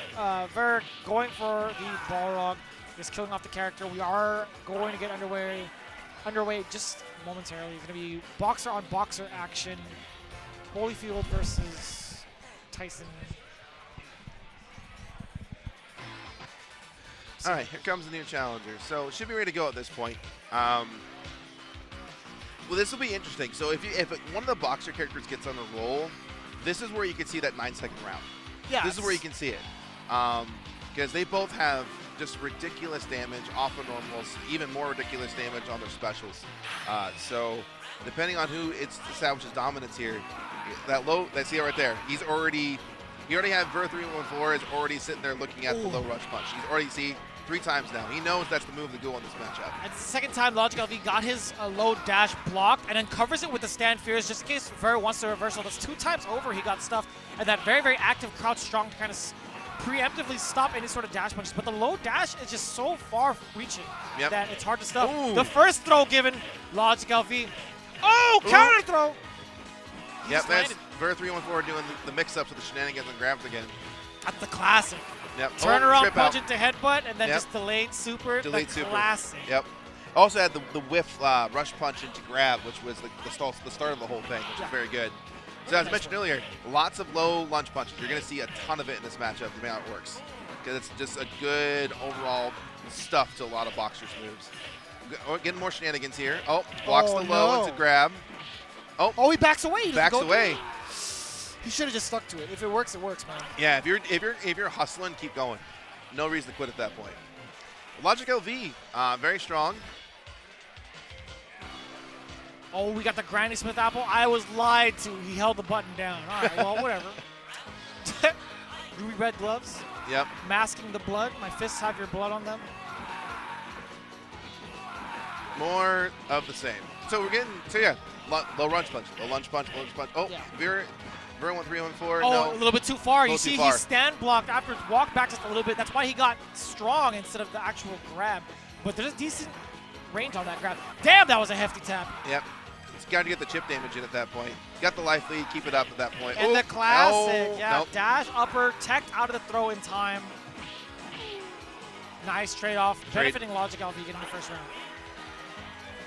And LogicLV doesn't seem to be getting trapped in the lower lunge trap, but kind of like 314 is kind of sitting in it. He's punched it out a few times, but he's kind of just picking his battles. You notice the difference is, you stuff, the normals at that point, sweep Andre. So what you want to do in this matchup, you want to establish the low, but if you can get in, you want to keep setting it up over and over and over again to see what normals they keep pressing. So far, the normal we've seen a lot of has been fierce. Yeah, following after the low lunge punch, yeah. Yep. And boom, on the board, Ver 314 getting around in game 2. Good sequence there. Logic didn't actually get anything started. He was actually suppressed in the corner for a good amount of time, and Ver took full advantage of that. Lunge punches as well. One of the things I want to see him adapt to is if he loses his turn and LogicLV is barraging him with the lunge punches and fierce following, he has to throw out a headbutt every now and then. He must check LogicLV. Yeah, and that's something we haven't seen. I think we've seen one headbutt, and it was on a whiff. So we haven't, you're not checking the fierce at all at this point. Because you're just throwing, at this point, they're throwing out, they have the chip. Yep. So much chip on that super. It just punch and punch. I'm blocking, it doesn't matter. One of the highest chip damage supers in the game. It just does so much chip damage. So if you have that borderline magic pixel of health, might as well throw it out so you get. Now, he could have gone jump back fierce and could have stuffed it potentially, depending on where he was at, but he just kind of sat there and blocked. He was too close. Yeah. He full screen tapped him and then waited for the wake up and then went for the super. Oh, okay. Got the side switch. Anti-air on the way to the other side. Fair. Now trying Follow to up with the contain him. jab. Woo. Low strong. And see, he did it that time, but there was no actual threat there from Logic. He was sitting there, I guess, trying to get real sneaky with it. It's kind of hard to, at this point. You're seeing the same gameplay kind of happen over and over again. So you're not seeing much of a change. Now, you did see like the slight whiff on the uppercut. Now, they're both in super. And, ooh, that was nice. I'm not going to lie. That was... Damn! That was nice. The double overhead jump after the fall from the jump, after he's been going low the whole time, and then you do it twice in a row to get in your opponent's head. They're always going to go low this time. Nope. Double in his head again. That's pure mind games. Pure mind games. My man LogicLV making quick work I mean, it's Boxer. It's kind of expected. We mentioned that right out the gate when these two individuals sat down. It's Boxer on Boxer. You could see those 90-second matches. It still went by very, very quickly. A solid 3-0 in LogicLV's favor. And again, that was still the winner's side of that pool. Yeah. We saw Vera do the same thing to Soupbase, where he just threw him to death. Literally threw him to death. Threw him to death, yeah. So, 3-1-4 trying to set up the lunge game over and over and over again, trying to establish dominance. The problem is Logic decided, then if you're going to keep doing that, I'm just going to jump and do some other things for you instead. So it worked out better in his favor. I would have liked to have seen some more DP. It would have been kind of challenge what was just getting, well, not sloppy, but it just was kind of throwing out normals in response to cover yourself is what they were doing. And that fierce they were throwing out there, if it's just sitting out in the air, that is not safe for you when it's done. You can do whatever you want at that point to your opponent. Exactly. Yeah. Immediately after, man, my man walked in with a box of donuts, and we both eyed this guy down as he walked towards I actually brought in the donuts this morning. You did? Yeah. Oh, what a god. I brought in doesn't have donuts. I figured, hey, NYCFurby, stream crew. What a god. Get some energy. Your job is hard. I understand that. Let's go. Lots of work. So. Hey, you'll follow this man on Twitter, Cleric Style. You'll follow this man, all right? I brought donuts for everyone. Yeah, my man brought in coffee, donuts. His guy is the one-man band, honestly. He's carrying the hell out of me in Super Turbo, that's for damn sure. We do have another set of individuals coming up to bat. I do not recognize them. I have seen them in the ballroom, but this is my first time seeing them on stream. So yeah, ArmBird. Yeah. I know the player. name CobelCog 1000%. Yeah. CobelCog is very familiar to me as well. So yeah, Cammy, Gief. It may be button check. This will be their characters though, most likely. This is what we'll be playing. Normally I would say this. Normally I'd say I like Cammy in this matchup, just because I think the strength of her normals and the ability to kind of get out of pressure situations. If you start doing some SPD setups, Gief is pretty good. I tell you what though, Gief when he gets on a roll, and quite literally a roll, can be one of those things you scare yourself into pressing certain buttons. And if you get scared to press buttons against Gief, you're going to be in trouble. Oh, you absolutely. Can't be scared to press buttons against Gief. You have to be ready, or like, on the ready for any sort of like reversal DPs, just in case Zangief gets you in any sort of tick throw setups. Yep. Because if not, you're going to stand short SPD all the time. Because in that sequence, even in block stun, even if you jump out of it, he's going to catch your pre-jump frames. Yep. And just maul you, grab you to death. So they're content just kind of let the timer right out at this point. I like the t-shirt that CobelCog is wearing, a very old school shirt, the Killer Bee shirt. I forgot what company makes that one specifically. So those of you who may or may not just be joining us, this is Combo Breaker 2019. We are well into the Super Turbo pools here at Pool G. Saw Nakanishi earlier with a good Ryu play. We saw good boxer and boxer matches before this. Looking forward to seeing Gief. I said I have a soft spot for the big guys. I can't help it. I almost feel like I'm always rooting for the underdog when I'm rooting for the grappler. I kind of feel that way. That might be part of it, how I feel that way for some reason. And I'm a big guy myself. That might be partially for the reason too. But it's nice to see character variety. You start leaking a little bit in the third strike, you get a little bit of the, you see the same thing to a point. Chuns, Makotos, Kens, and some Dudleys too. There's quite a few Dudley players here in the Midwest that like to play Dudley. You'll see the random and odd Q once in a while, just because, well, crowd favorite. You get not like Q. She's great. Just yeah. 4 times over, and he's got 1,200. He more than doubled his health pool when he gets all those taunts out. I don't even know if it's 1,200 actually. I thought it was like way higher. Oh yeah, I think he more than doubles his health pool once he gets all taunts out. So it's insane. But I believe this is actually going in live at this point. So yeah. Good. So Gief with ArmBird, CobelCog going on the Cammy, establishing the footsie game. Now, walk up, crouching forward is one of Cammy's best moves in this game. It's so fast, has so much range. If you block it, you can't really punish it.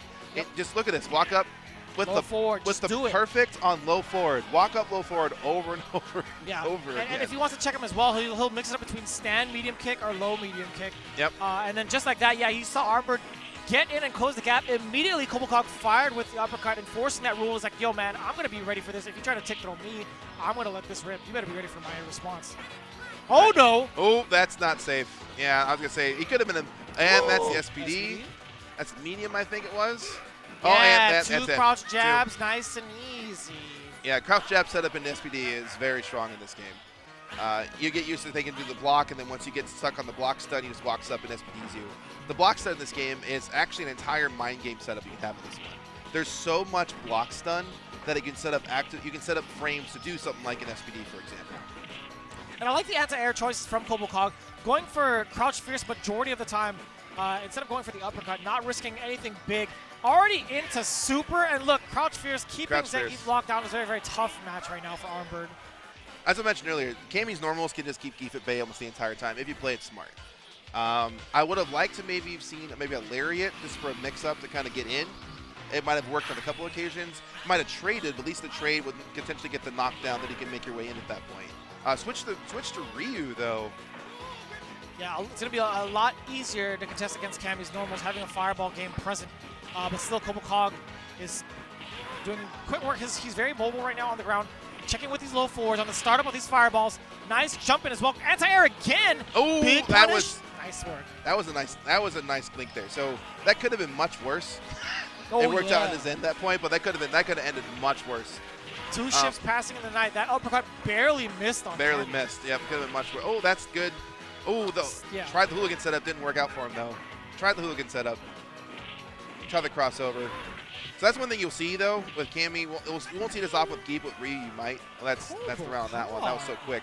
You got to be careful against Cammy. You cannot jump back very often. If you jump back against Cammy, you're going to get slid.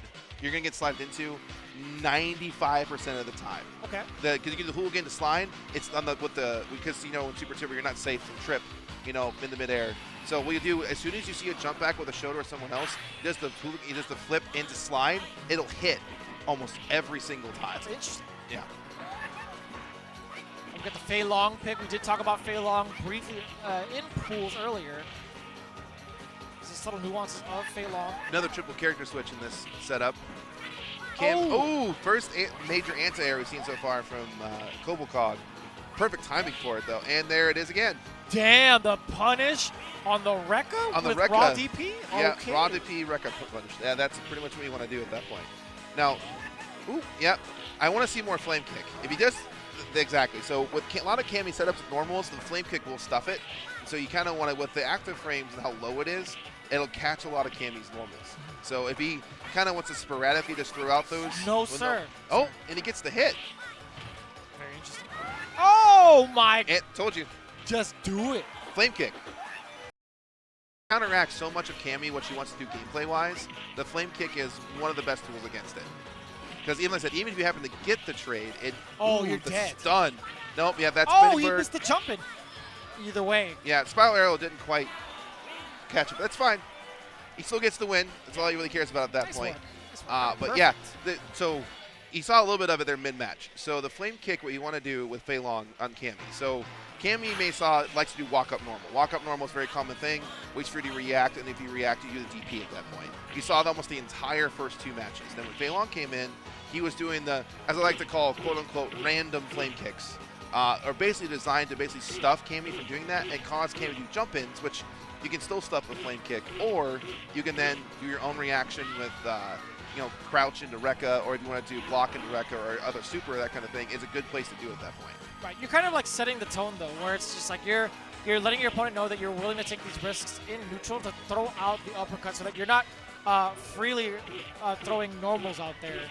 You're not going to be able to just run over me with these normals. I'm going to actually check you. People do that with Ryu all the time. Jab DP, jab DP, jab they'll DP. fake Same thing. fireball and kind of have the opponent twitch, maybe jump, or even hesitate to press normals. And that's going to really be a better factor for certain players where they're like, all right, well, I've instilled the fear already. Now it's my turn to actually play. Yeah, so yeah, exactly. It's setting the tone. So the whole match, I believe, I want to go back and watch it. I think that entire very first round, the very first match, was literally Cammy walk up, crouch forward, to death. Yep. I mean, that's like 13 crouch forwards on walk up to death, which is, it's almost comical to watch. It just shows you understand Cammy's normals and footsies. That's what you want to do with Cammy in the first place in Super Turbo. Yeah. But when let's switch to Fei Long, I can't emphasize this enough actually. Fei Long spacing, you want to keep Fei Long close to short range, but so you have short range almost on top, mid, full screen. you want to be somewhere almost short range, but not quite. With the flame kick on most normals, it'll, not just Cammy, but other people, it'll challenge most startup frames, it'll challenge most moves, it'll challenge most normals. And if you do happen to get the trade instead, in most cases, the trade is in your favor. So throwing that in there, I'll say Fei Long players, don't be afraid to flame kick. Oh, no, for sure. Don't be afraid to flame kick. It kick. has significantly more active frames than a normal DP because it's out there longer. Yep. Right? And lower. So it can do a lot of interesting things on the low setup, too, because if you have Fierce DP, for example, just all of a sudden you're flying off into ether, trying to Dragon Punch the clouds. But with Flame Kick, you're kind of stabbing yourself on the ground game. Fei Long, ground character, for a lot of different reasons. Beat Rekka's Flame Kicks. Chicken Wing, didn't see. Actually, I'm thinking about it, I don't think we saw one Chicken Wing. Well, we saw a couple, but it wasn't one of those things where he was successful with it because every time he threw it out there, CobelCog responded with a whiff punish, or even on the way over, got a uppercut and saw it on the way out. Yeah, so his reactions were 100% on point. So we did see a few Chicken Wings that just never played out in ArmBird's favor. Moving on, though, we do have two more individuals up on deck. We do have Afromatic going up against Soupbase, which is very interesting because Afromatic, we saw this really, really solid Ryu is currently in losers. Really? Yeah, because we saw Soupbase is this a losers match? That's 100% correct because we saw Soupbase get thrown to death by Ver 314 and Afromatic. Off to a great start. I almost want to talk to see how I want to look at the bracket and see how that went because I mean his Ryu was so clean the previous match. I'm a little bit surprised at that one. Are we going live? I think this is live. Yeah, 100% live. Okay, good. Well, Afromatic is kind of doing more of the same we saw before. Ooh. Yo! That was slick. That was nice. I wonder if there was enough juggle points on that. Like, he got Airborne Super and then finished or followed up with Jump Strong. Yeah. I wonder if he could have done, like, Jump Strong Tatsu cancel. Tatsu would have worked, or also DP.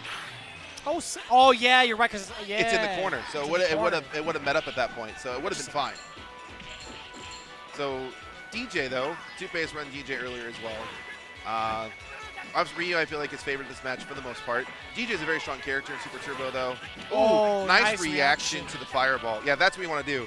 As soon as you see that fireball come out from your opponent, Super, it's going to eat it and then take half your life of damage at that point from that Super.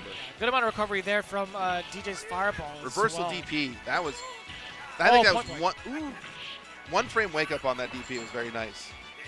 Get thrown in the corner, good tech recovery. With the trip, tried to do reversal, but didn't work out. Got stuck because of the fireball. Tatsu's on accident. Tatsu's over the Super. Was it an accident, though? I don't know. It was all according to plan. Sure. I think the Tatsu was already there. I'm not sure that was the intention. Hey, I'm glad it worked out in his favor, but yeah, that was some. If you look at the characters, the way the sprites were animated, it almost looked like DeeJay Super fell into the floor. Oh my! Okay, playing the mercy card a little bit, just low forward enough, but to no avail. Afromatic looking to take it out over Soupbase, already on match point. As we said, already. 2 sentences. Yeah, 2 sentences. Yeah, 2 sentences and already match point. Ooh, we got a full combo? Full combo, close to stun. Oh, that got a couple blocks. Stun should be okay now. Ooh, good. That's medium DP in that one. Double cross up Tatsu. Yep. You gotta be careful of that Tatsu and low, that crouching roundhouse. You will be in stun city in no time. Oh, and chip. Just about anything will chip him out at this point. No! He went for the Super instead of reacting with the up kicks. My man, Afromatic, is the fastest Ryu we've seen on this stream so far. Yeah, it seems like whenever he gets on a roll, it's just, again, I joke about the 9-second rounds of Super Turbo you can get, and that's kind of what we saw just about. I think that entire set took about 2 minutes on stream time. Yeah, I mean, he won 2 games when we were trying to explain one situation in this scenario. Exactly, it's scary. It is what it is, man. Super Turbo is that game. And the pace that we're running at, it seems to be the loser's gauntlet right now because Afromatic is staying in his seat. That's right, the man with the Surge t-shirt, 1000% old school. Somebody in chat mentioned it. He's like, man. 1000% sugar and caffeine while you're at it, too. Yeah, instant diabetes. You got that right. Surge, the soda, very, very dangerous soda at that. But again, Afromatic still back on deck. I forget who he's playing against. This is a BathTub Leviathan. Yeah, BathTub Leviathan. Yep, 100%. That's correct. So, see a Honda. Honda Ryu. A lot of invincibilities on startup with the headbutts. So depending on which spacing, Honda can get in on the Reboost Fireball game or even DP game to a point. Yeah. Only have to be careful with this though, with headbutt. Depending on what headbutt you push and what distance you are, it can be punishable by DP, especially first DP, because it launches you out far enough into the screen that you can even get the recovery off the headbutt, depending on which one you have. Now, if it's fierce, for the most part, you get pushed back too far, it doesn't matter. But depending on which one he pushes, it's possible. I have to see that because I rarely get to see headbutts punished in medium level play. So at high level, it's a whole different story where they actually know their spacing. Exactly what to do in those situations. So very curious to see what BathTub Leviathan has to present against the very, very aggressive Afromatic. I feel like he's operating at like 88 miles an hour, man. You're about to see some serious stuff when it comes to his gameplay. It's the Doc Brown reference. Yes, sir, it is. You already know, man. All right, fine. I see what you're throwing down. I got it. I picked it up. It's fine. I'm about it. It's there.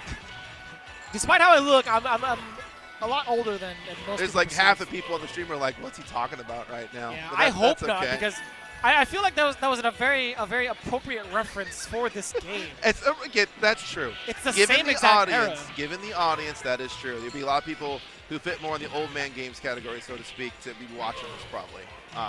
But yeah, no, appreciate the Doc Brown reference. That was very good. Let's check the parking lot later for a DeLorean and see what we run into. No, we have Ryu Honda, like I said before. Battle Leviathan, Midwest local, Frosty Faustings, in around a couple different places. Fairly solid Honda. He's made at this point. Does anyone know, is this losers? It should be around losers semis. Losers semi or final at this point. It should be close anyways. Yeah. So going right into it. Ooh, see, that's good. Mid-range headbutt, going for the butt slam on the jump back. Good reaction. Oh, light DP. That's what you want to do if you get stuck in the corner. Oh, and he got anti-air headbutt. Yep. Okay, throw it in the corner. Now we get to suppress him. I take it completely back. Yeah, do not jump on this man. No, do not. Well, if you do the short butt stomp, a good punish is just throwing a fireball out there, because by the time he actually lands, you get hit by. Oh! That's unfortunate. He had the right idea, but. Yeah, it's too much startup frame. Didn't have it active out yet. Wasn't able to get the easy invincibility frames on it. If he would have had it out like a quarter of a second sooner, it may have worked. Always on the ready with the DPs as an anti-air. Afromatic. He can do it again. Yes, juggle. he can. Oh, boy. Ochio. Nice jump back, by the way. Jump back jab. Yes, Jump sir. back jab. Yep. Super, the chip. Yeah, Yep. he was locked down. And, man, Honda's got a pretty sluggish jump. Caught him on the way up. Yep. And even if he would have done butt slam, that jump back jab is a great way to stuff the butt slam or even give it coming down at that point. So, yeah, overall just smart stuff. You're going to jump back against Honda. It's good to throw that jab out there just to keep yourself a little more safe. Very, very active, normal on the way out as well. And just stays there in the air. A lot of hang time on that. Nice DP. He's light DP. He has that on super lockdown ready. right now. He's using it a lot, which is what you want to do. A lot of these jump. Ooh, Yo, that was mad far. nice sweep off the jump in. Running into the headbutt. Oh, and there's the Ochio. We get the setup here. Nope. Often you'll see hands as a follow-up after Ochio just to kind of get some extra either chip damage or kind of maybe establish stun if they get hit. Oh, Afromatic low has forward. not let up at all when it comes to the anti-air department. I He think is fully stocked on DP. Yeah, I think he's also punished like 80% of those butt slams with either a DP or some sort of low forward or low. Yo, that was the Dang. meatiest low forward ever. That is a full 6-hit combo. I don't care what anybody says. That was off of a stun. Full 6-piece from Afromatic. Yeah, stun.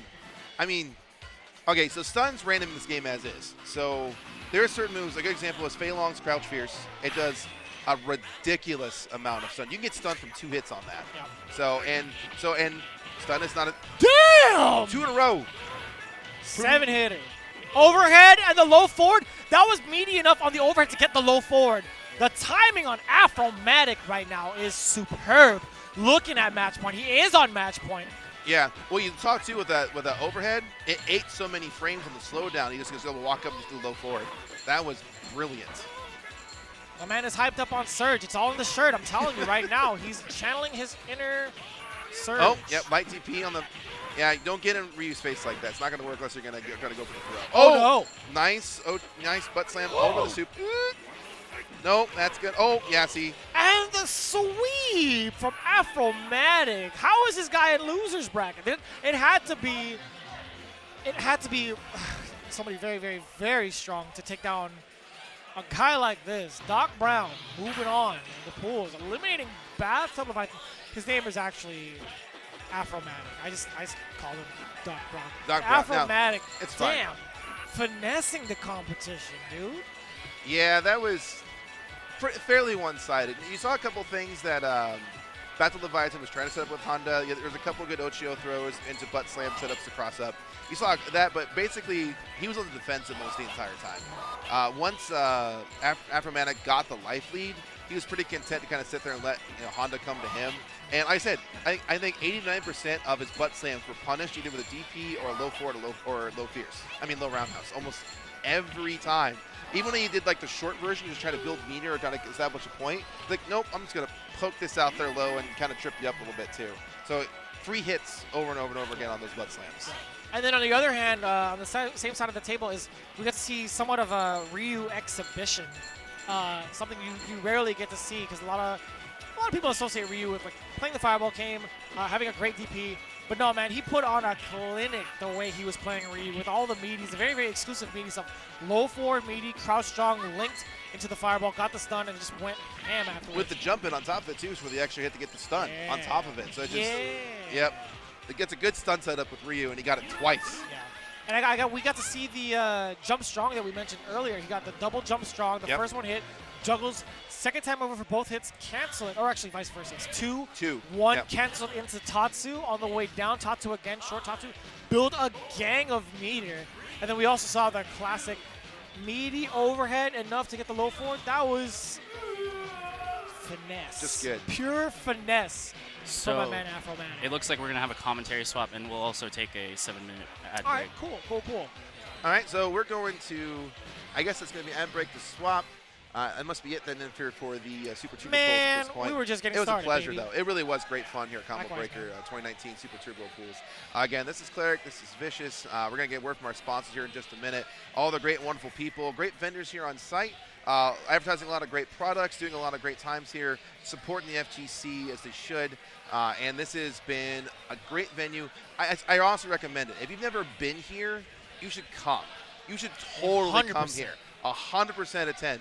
There's nothing like seeing it live. It really is just nothing like it. Yeah, just everybody's so active. Everybody's playing games. 24-hour venue, a multitude of games to show off and be even better if you guys saw it in person. That being said, we do have Super Turbo on deck after this quick break. Do not go anywhere. We'll be right back. Hell yeah.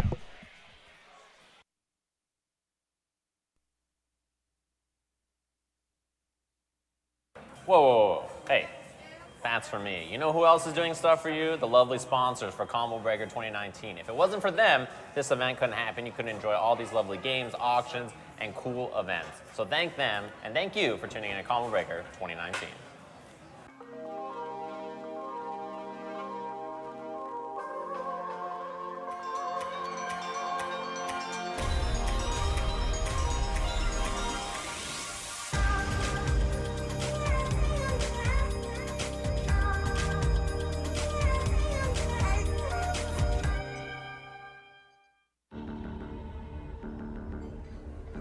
The hassle of a long-term contract just to get the latest smartphone, that's too complicated. You can get the new Samsung Galaxy S10 Plus on a lightning-fast nationwide network. New phone, no contract.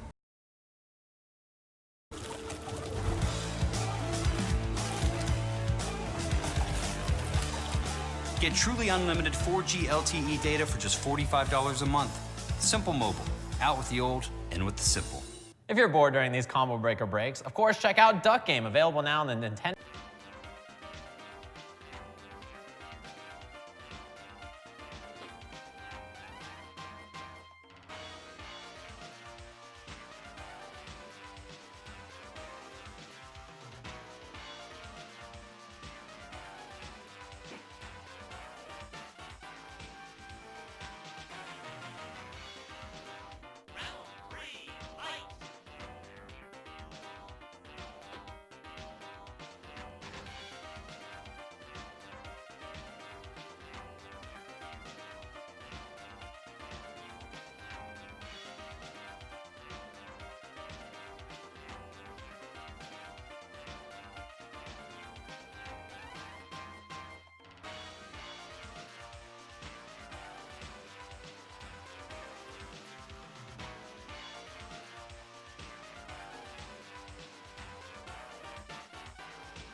All right, counting you guys in 5, 4, 3, 2, 1.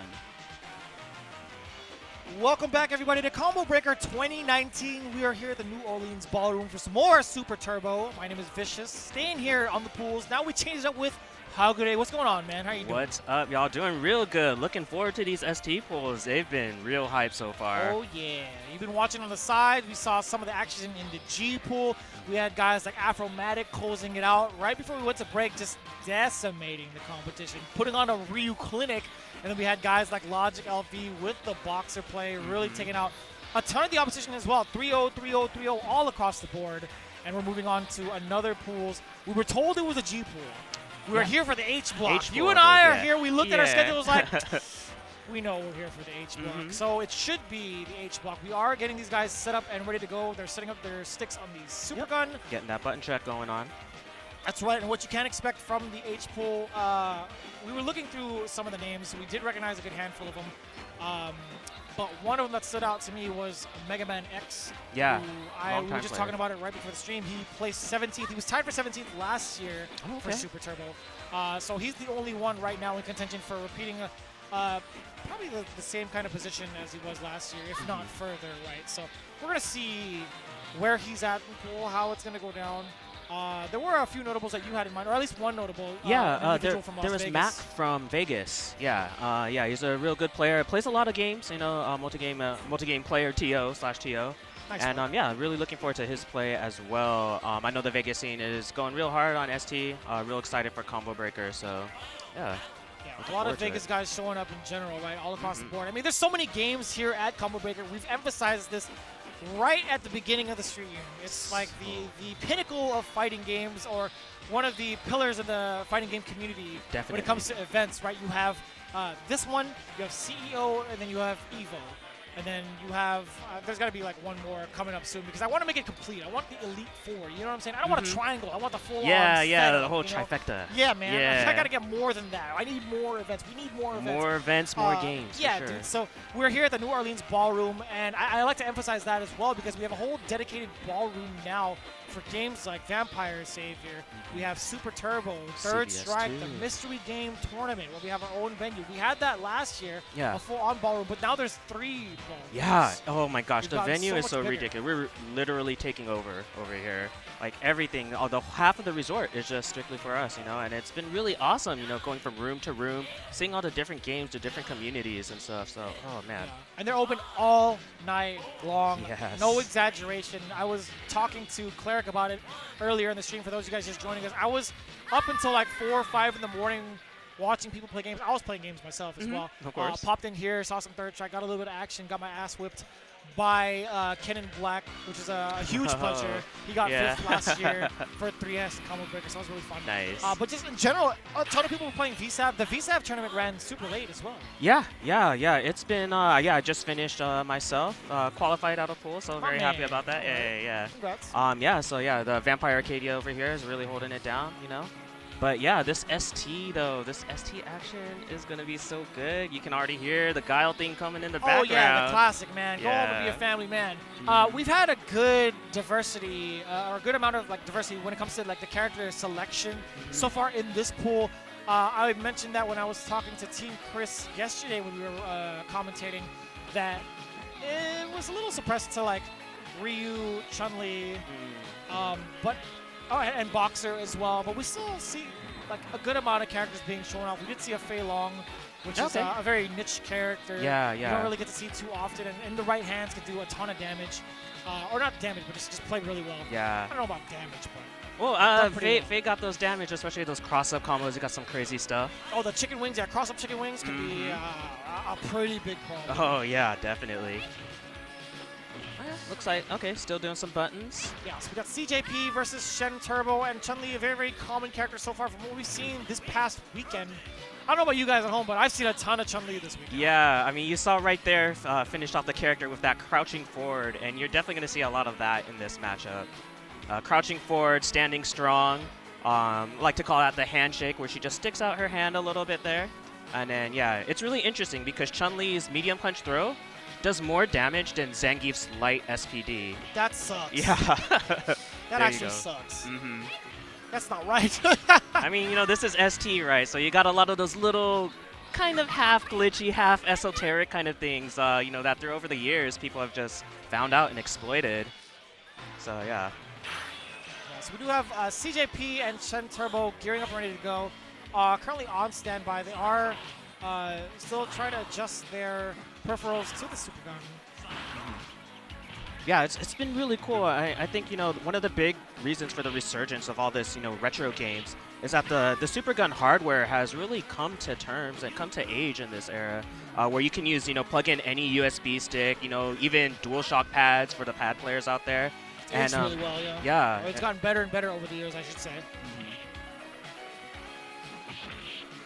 Man, the CPU's got their combos unlocked. He jumped in. The CPU Guile jumped in, did crouch strong and flash kick. Yep.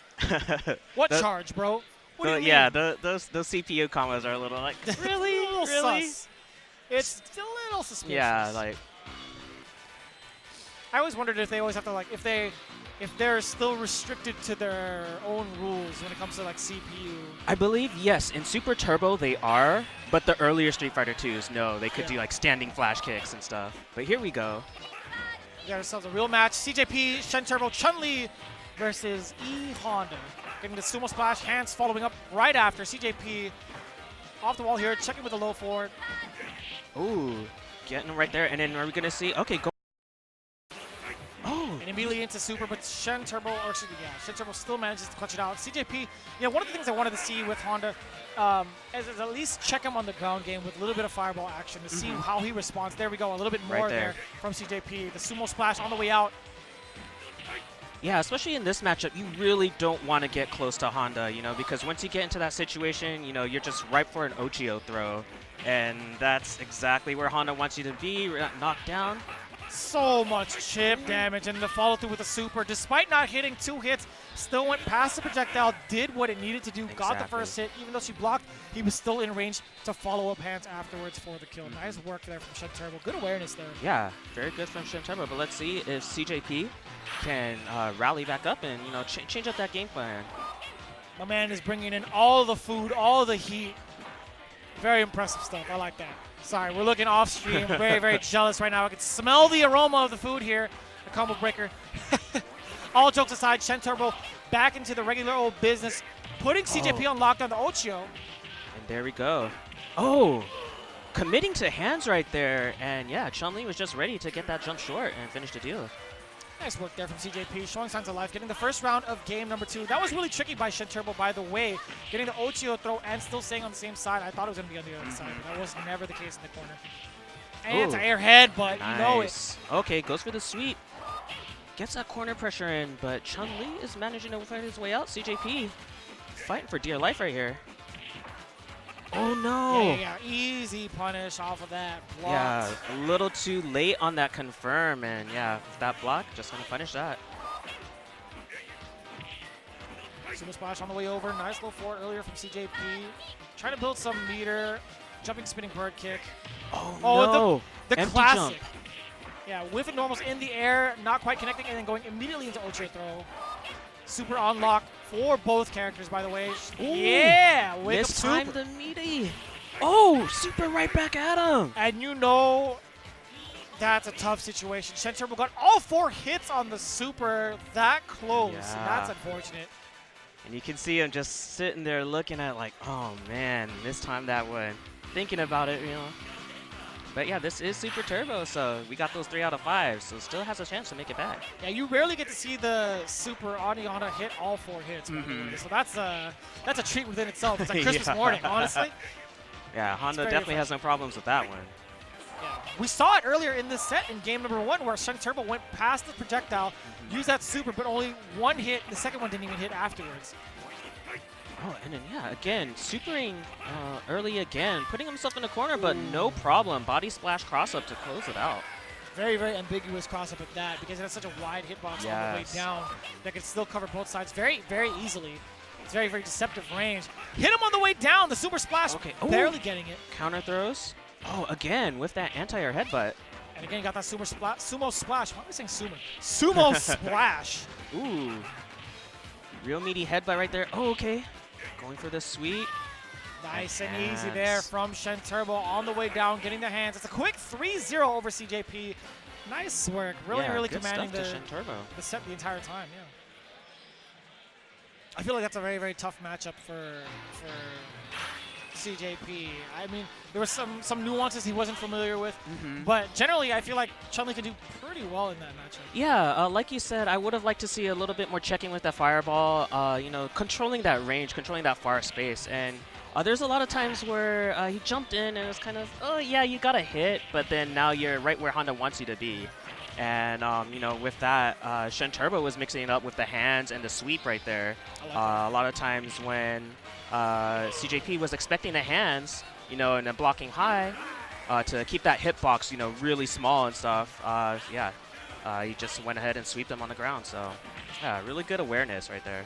Good call so far from ShenTurbo. He's going to be moving on, I believe, in the H pool. I'm going to double check while we're going through it. But in the meantime, I do see a very familiar face. We do have CobelCog coming back up to play. I'm going to take a look and see. I know he's part of the G pool, so it's very interesting. Okay. We did run through the G pool earlier.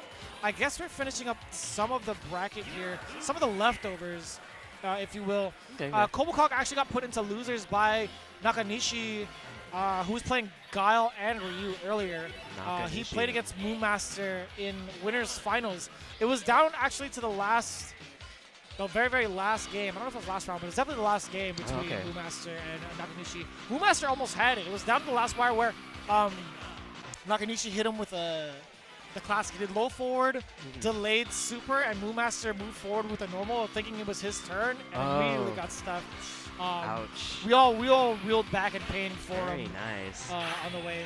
But I believe, yeah, so this was the last match we saw between ShenTurbo and CJP was the losers quarterfinals of the G pool. I believe it was G1. G1, okay. So we are trickling down from the G pool, a little bit of the leftovers. This is it now up. the losers semifinals. We have CobelCog, Cammy player going up against ShenTurbo, so you can expect Cammy versus Honda, if I'm not mistaken. Yeah, this will be an interesting one. You know, Cammy, although being a lower tier character, you don't get a lot of that matchup experience against this character. So Not at all, yeah. Very obscure character. And we see CobelCog, yeah, using those low forward into spiral arrow as well at that range. ShenTurbo is not going to be able to punish it. Yeah, definitely knowing that to use that spacing, stay away, and then try to hit just with the tip of the spiral arrow, keep yourself safe. Ooh, hooligan, Big here we time go. Jumping roundhouse, getting himself into that hooligan setup, putting himself at a very advantageous position. He does have the life lead, and the rest of that super is going to go airborne. That's right, spiral arrow into the cannon spike. Very nice, yeah. Those old classic ST supers, you know, where it's just like special. Exactly it, right? Yeah, you got the Shoryu weapon with cannons, just jab DP into fierce DP, or maybe medium DP. I don't know. It's very ambiguous, but either way, very creative, quote unquote creative. Yeah. At the time in the 90s, it's like, damn, this is sick. What? You know? The two of them and the Shoryuken's flaming. Yo, Honda's got hooligan. 2 headbutts on his super. That's crazy. Yeah. Jump in, and he wasn't ready for any of it afterwards. Jump in strong, got the throw. CobelCog up There you 1 go. game. A man from Ireland putting in work with that cannon. Oh, awesome. Yeah, coming quite a far way. Across the pond, if you will, yeah. Yeah, that's what's been so great about Combo Breakers, just all these international competitors, you know. It's all over. Oh, hey guys, who won that? Sorry, I just got back. Yeah, so CobelCog got the first round, 2 rounds straight. Okay, thank you.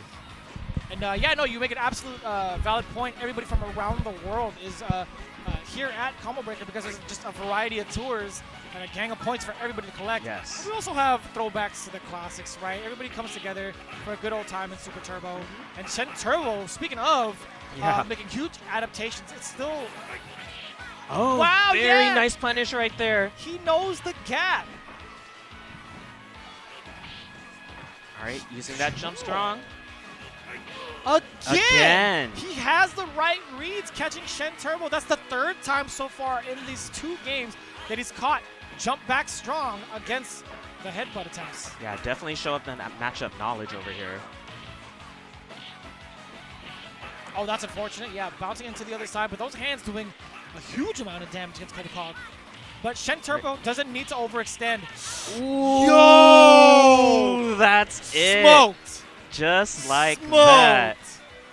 What Closing it out. champion. CobelCog. Whoa, Man. CobelCog? I thought he was SF5 player. That- Whoa, he's playing ST now? I didn't even know that was CobelCog. I've never actually seen the guy in person, actually. I've only seen the name a multitude of times. Yeah, really solid right there. Yo, that was an exhibition. Got a full-on stun combo. And then now you see ShenTurbo, a little shook off that one, just choosing to turtle up, you know, do that down back Honda stuff. You got old Honda, by the way. Oh, yes. Yeah, going back to the There class. we go, yeah. Shook him out of his meter. Mm-hmm. A little bit scared, so you're going to see a lot of anti-airs with standing. Ooh, here we go. The hooligan setup, I'm telling you. Ambiguous crosser, jumping in short. Yeah, getting out of that hooligan setup with the headbutt, but it's still not going to be enough. Oh, but here we go. Can't do it. It's Yeah. just such a great hitbox on it. The way it's angled, and it's pretty accurate. Perfect Not to as snap. active as a Yeah, as a snap hammer short. right in the head. Oh, and here we go. Oh. Stun, big combos right now. And looking really hard for ShenTurbo, just like that. Damn, dude, let him play. Yo. Let him play. What do you mean 3-0? I'm just kidding. It's a very, very common thing here in Super Turbo, man. Old games. That's what happens. They go by really fast. But Yep. CobelCog, yeah, really putting on a show with that Cammy. Except for the button mappings, well, I'm here now, so I'm My gonna try to man. progress. I'm gonna try to progress the downtime Hey, way we faster. appreciate all the work from Yeah. all the TOs, man. Either way, we like filling in time. We like talking about the game a little bit. Of Getting course, to know the man. chat and whatnot. How you enjoying the HDMI solution, Vicious? This is your first time seeing You it. were not kidding, by the way. Oh, no, I told you. Yeah. The first person I saw actually coming into Combo Breaker was Arturo. He's like, yo, I have some hot stuff for you. Yeah. He showed me the pictures of the Super Turbo HD resolution. Man, it was looking crisp. Yup, that CPS2 HDMI. Fire, son. We're also going to use it again for Vampire Top 8 tomorrow, so shouts to Vampire Arcadian. Hey, Yeah, I like that. I like this tech. It's You know, just a pleasure. Like I was saying earlier, all of this technology just finally coming together, you know. The time is right when it comes, you know, on the hardware, on the player side, but also on the streaming side. Yeah. Arturo is always putting the work in. Every time I see him at an event in general, he's always got like new tech to kind of up Exactly. the stream quality. And you know, my man does it for everybody. Gotta push All the it time. forward, man. Yeah, Yeah, man. if not us, then him. Like one of the main innovators for stream technology, part of like Team Spooky as well, man. Really, really throwing it down, setting the standard. Yeah, If holding it anything, down. for the FGC, dude. Doing it for a very, very, very long time. All right, so we do have another match up on deck. Again, All right. Art immediately took Yeah, off the headset. he's like, like, I'm here. here now. I got this. Yup. You are in my control. You are in my hands. In great hands indeed, by the way. NYCFurby, yo, give this man a follow. Show him some love and appreciation. Please. Follow Yes. the channel. Please follow the channel. Let me see this real quick. I'm gonna refresh my stuff. Yeah, definitely, yeah. Arturo has just been holding it down for the retro scene, you know, really pushing it to the next level with this RGB technology. You know, shout outs to the other NY boy over there, Retro RGB, who held a really interesting exhibition. They were playing Street Fighter on a Virtual Boy. So I don't know. I saw that. Yeah, if all of y'all are familiar out there with what a Virtual Boy is, but it's Nintendo's old console where it was 3D, but only in red. All the colors were red, so it was like this really, you know, niche technology. But there was a Street Fighter game on it, and it was actually kind of legit. Yeah. How was the speed on it? I've never actually played on a virtual. I board. haven't actually played it either myself, but just like watching the stream was like, wow, you wouldn't have expected this, you know, random consoles Street Fighter to actually be pretty good. Because That's some of so those weird. Nintendo Street Fighters are a little on the shaky side. Yeah. I would expect it to be at base form Street Fighter 2 speed for Virtual Boy, because that was the only one they had. They didn't have Super Turbo on there. No, yeah, it was, more, base, but I don't know if there was a speed select. I think that it looked a little bit faster than I was expecting it to be for a game like Very that. interesting. The only thing I remember is how Blanka would flash on a Virtual Boy, and it gave me an instant headache. Oh, really? I've seen it. I'm just like, I'm all right. I don't think I Yeah, ever want to good. play on a Virtual Boy, dude. I'm cool. I'm big chilling. I'm definitely not about that. Yeah, Somebody in the chat was like, I am one of the 10 people who got one. Oh, it was word. dope as hell, minus the headache and nosebleeds. Oh, Yeah, nosebleeds, you know, yeah. I'm all right. I'm big chilling. Yeah, I'm good off of that one, yeah. Some things I just do not want to experience. I feel like that's one of the things I will you know. Yeah, I'll pass. Yeah, I'll watch it on stream. Yeah, be a monster on that one. With some shades on too. I don't want all that being ingrained in my brain. King of Bums versus Money. Money, here we go. All right, already catching him with that flip kick. Putting Guile in the corner. Yeah, and this is something that is really hard for Guile to deal with now. Claw's low, medium punch is just poking away at him. Oh, there you go. Yeah, Guile like finally that. makes it out. Yeah, jump short, very, very active. Going into the tick throw, just kind of get that escape back. Nice flash kick, taking the risk, and it pays off. But Money, the claw. So we did see this matchup earlier between Nakanishi and another player. I can't recall the name right now. But the way he finessed Vega or Claw in the matchup on the ground game was superb. Those slides can actually get countered with the SillGod kick because the SillGod kick is airborne and can stuff it on the way goes out. underneath it. Wow. And yeah. Ooh, okay. No response. Going in for a claw dive right there. Wow. Getting away with it though, and Money will take that to put himself up on the board. Looking real strong right now. The first game going to Money's behalf. King of Bums about to get impeached right now. Complete Game of Thrones, trying to get overthrown himself. Balrog, or excuse me, Claw, going right into it. And it's very interesting about the slide when it catches him at certain angles.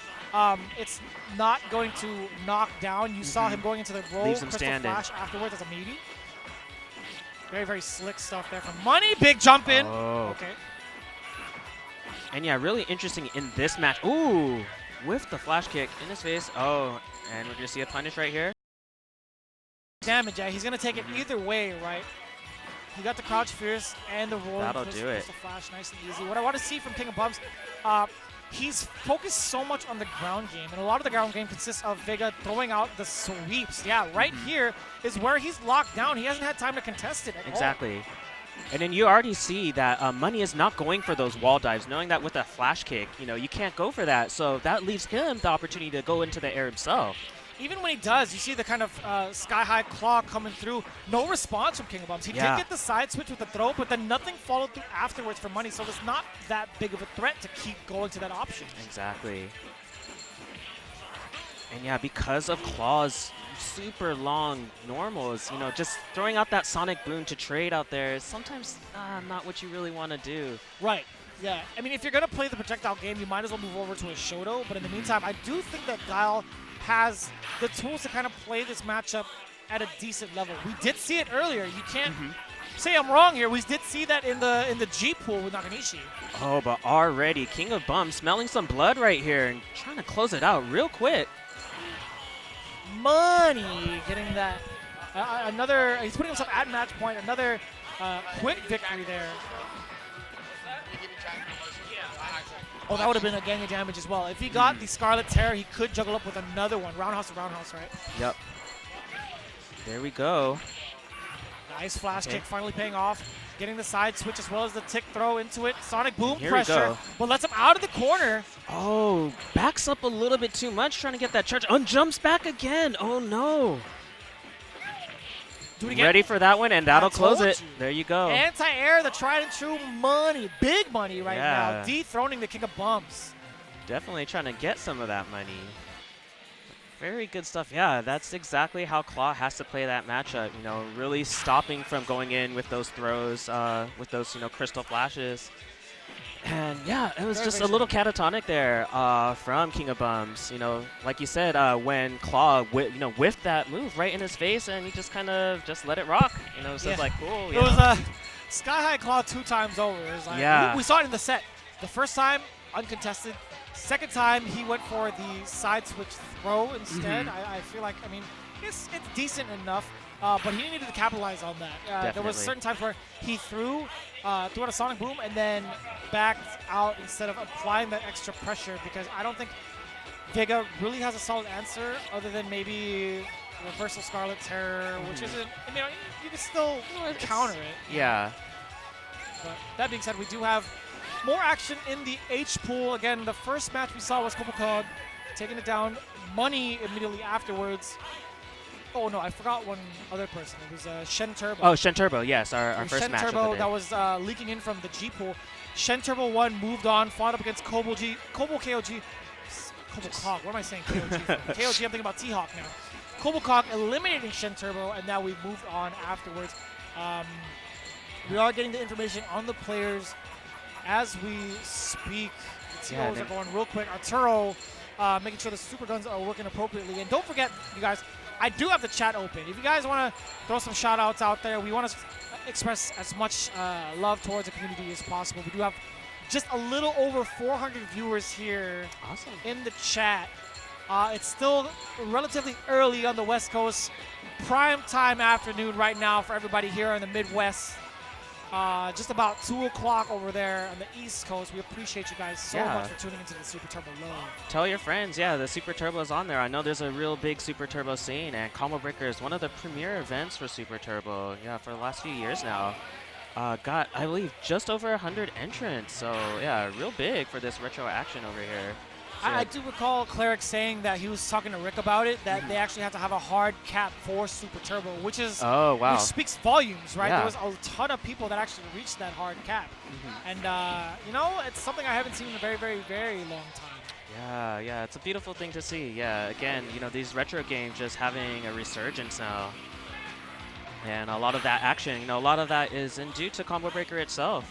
I know every year, for the last few years on the main stage, you know, they put whatever was the highest entrance retro game up on the main stage on Sunday.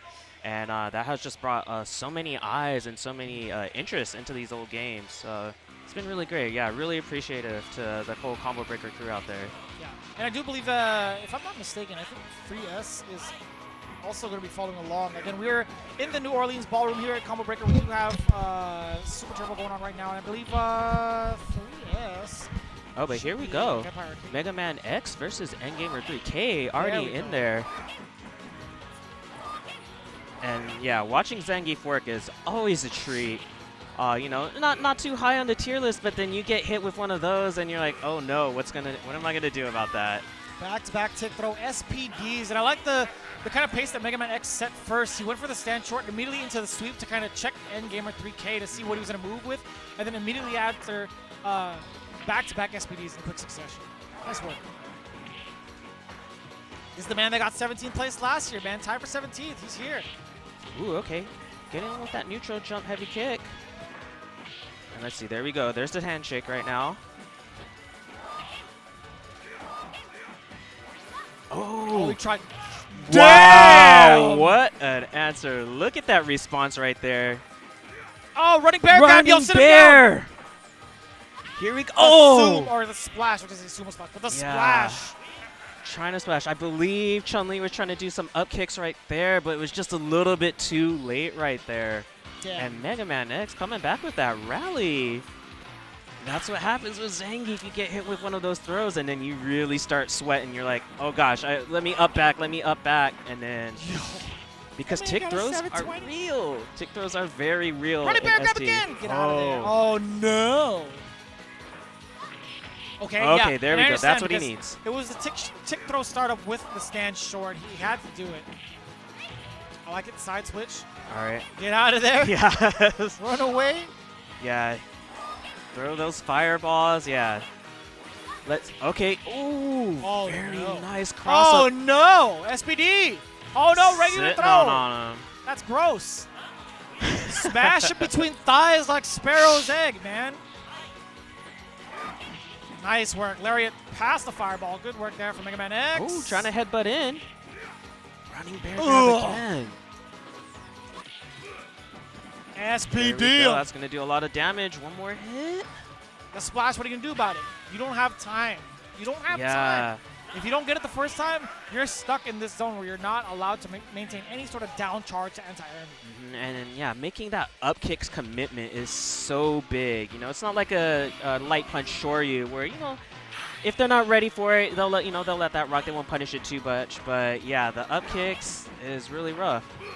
But getting them with that tick grab on the jump ins.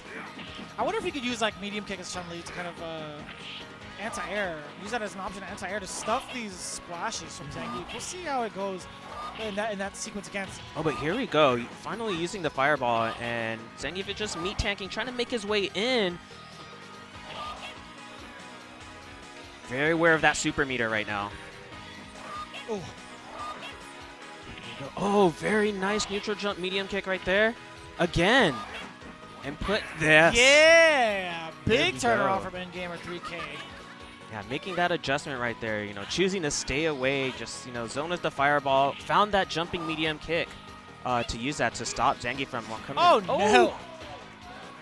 Right there. All right, and let's see, is Shun going to try to get out of that corner? Okay, fighting their way out. Jumping short, such an active tool to catching MegamanX air to air. He tried to jump away after getting that hit. Very What? nice. Needed to do that. Nice Needed that work. reversal to get out of there. But Oh, no. from so far already. Oh, and That's the, I feel like the that's the repeat. third time he's done that against NGamer. MegamanX has called out each and every one of these supers. Yeah. Countered And was it ready for very that well. splash to punish from the other side. Very, very nice work. But here we go. Okay, And yeah. Gamer- oh. Tick, throw, jump roundhouse into SPD. That was a big one. Give me a 720. Oh, Okay. I think he wanted it there. I saw his hands Yeah. move mad quick. That's unfortunate. All right. But either way, 3-0 for MegamanX. I swear to you, if he did not get anti-aired, I saw him turn Yeah, the he corner so was- quick. I saw him flick, just like boom. But to no avail. NGamer3K prevented such a tragic ending, but it's still 3-0. Yeah, showing some signs of life there at the end, but it was just a little too much damage there coming from Zangief. So on point with those command grabs. Really had all the setups down, and especially, punishing when NGamer was trying to get out with that super, just ready for it. Hitting him with the splash, comboing into it, or splash into SBD. On point. Very good. Very good. Super slick, too. And he kind of mixed it up, too. If he didn't want to go into a combo after splash, he went to the running bear grab. Oh, Man, yeah. I rarely get to see running bear grabs hit. Yeah, and then, he hit with 2 of those, throughout a third one. It didn't work out for him, so he's like, okay, that's enough of that. He's a little bit used to this one. But yeah, very good stuff. I'm kind of curious to see what's going on right now. I think Atari is Atari. setting up a peripheral for another individual, because I know for sure Atari was playing in a different pool yesterday that I was commentating with TeamKhris. So he might be adjusting some things with the super gun. Yeah, definitely. Atari, one of those STTOs, real big, doing it with the ST Revival series. Just, going everywhere and running these ST events. So, yeah, really appreciative of all the work he does. Yeah, nothing but positive things from people in the community talking about Atari. We did hear Arturo talk about how Atari flew him out just to help him broadcast Super Turbo tournament up in Canada.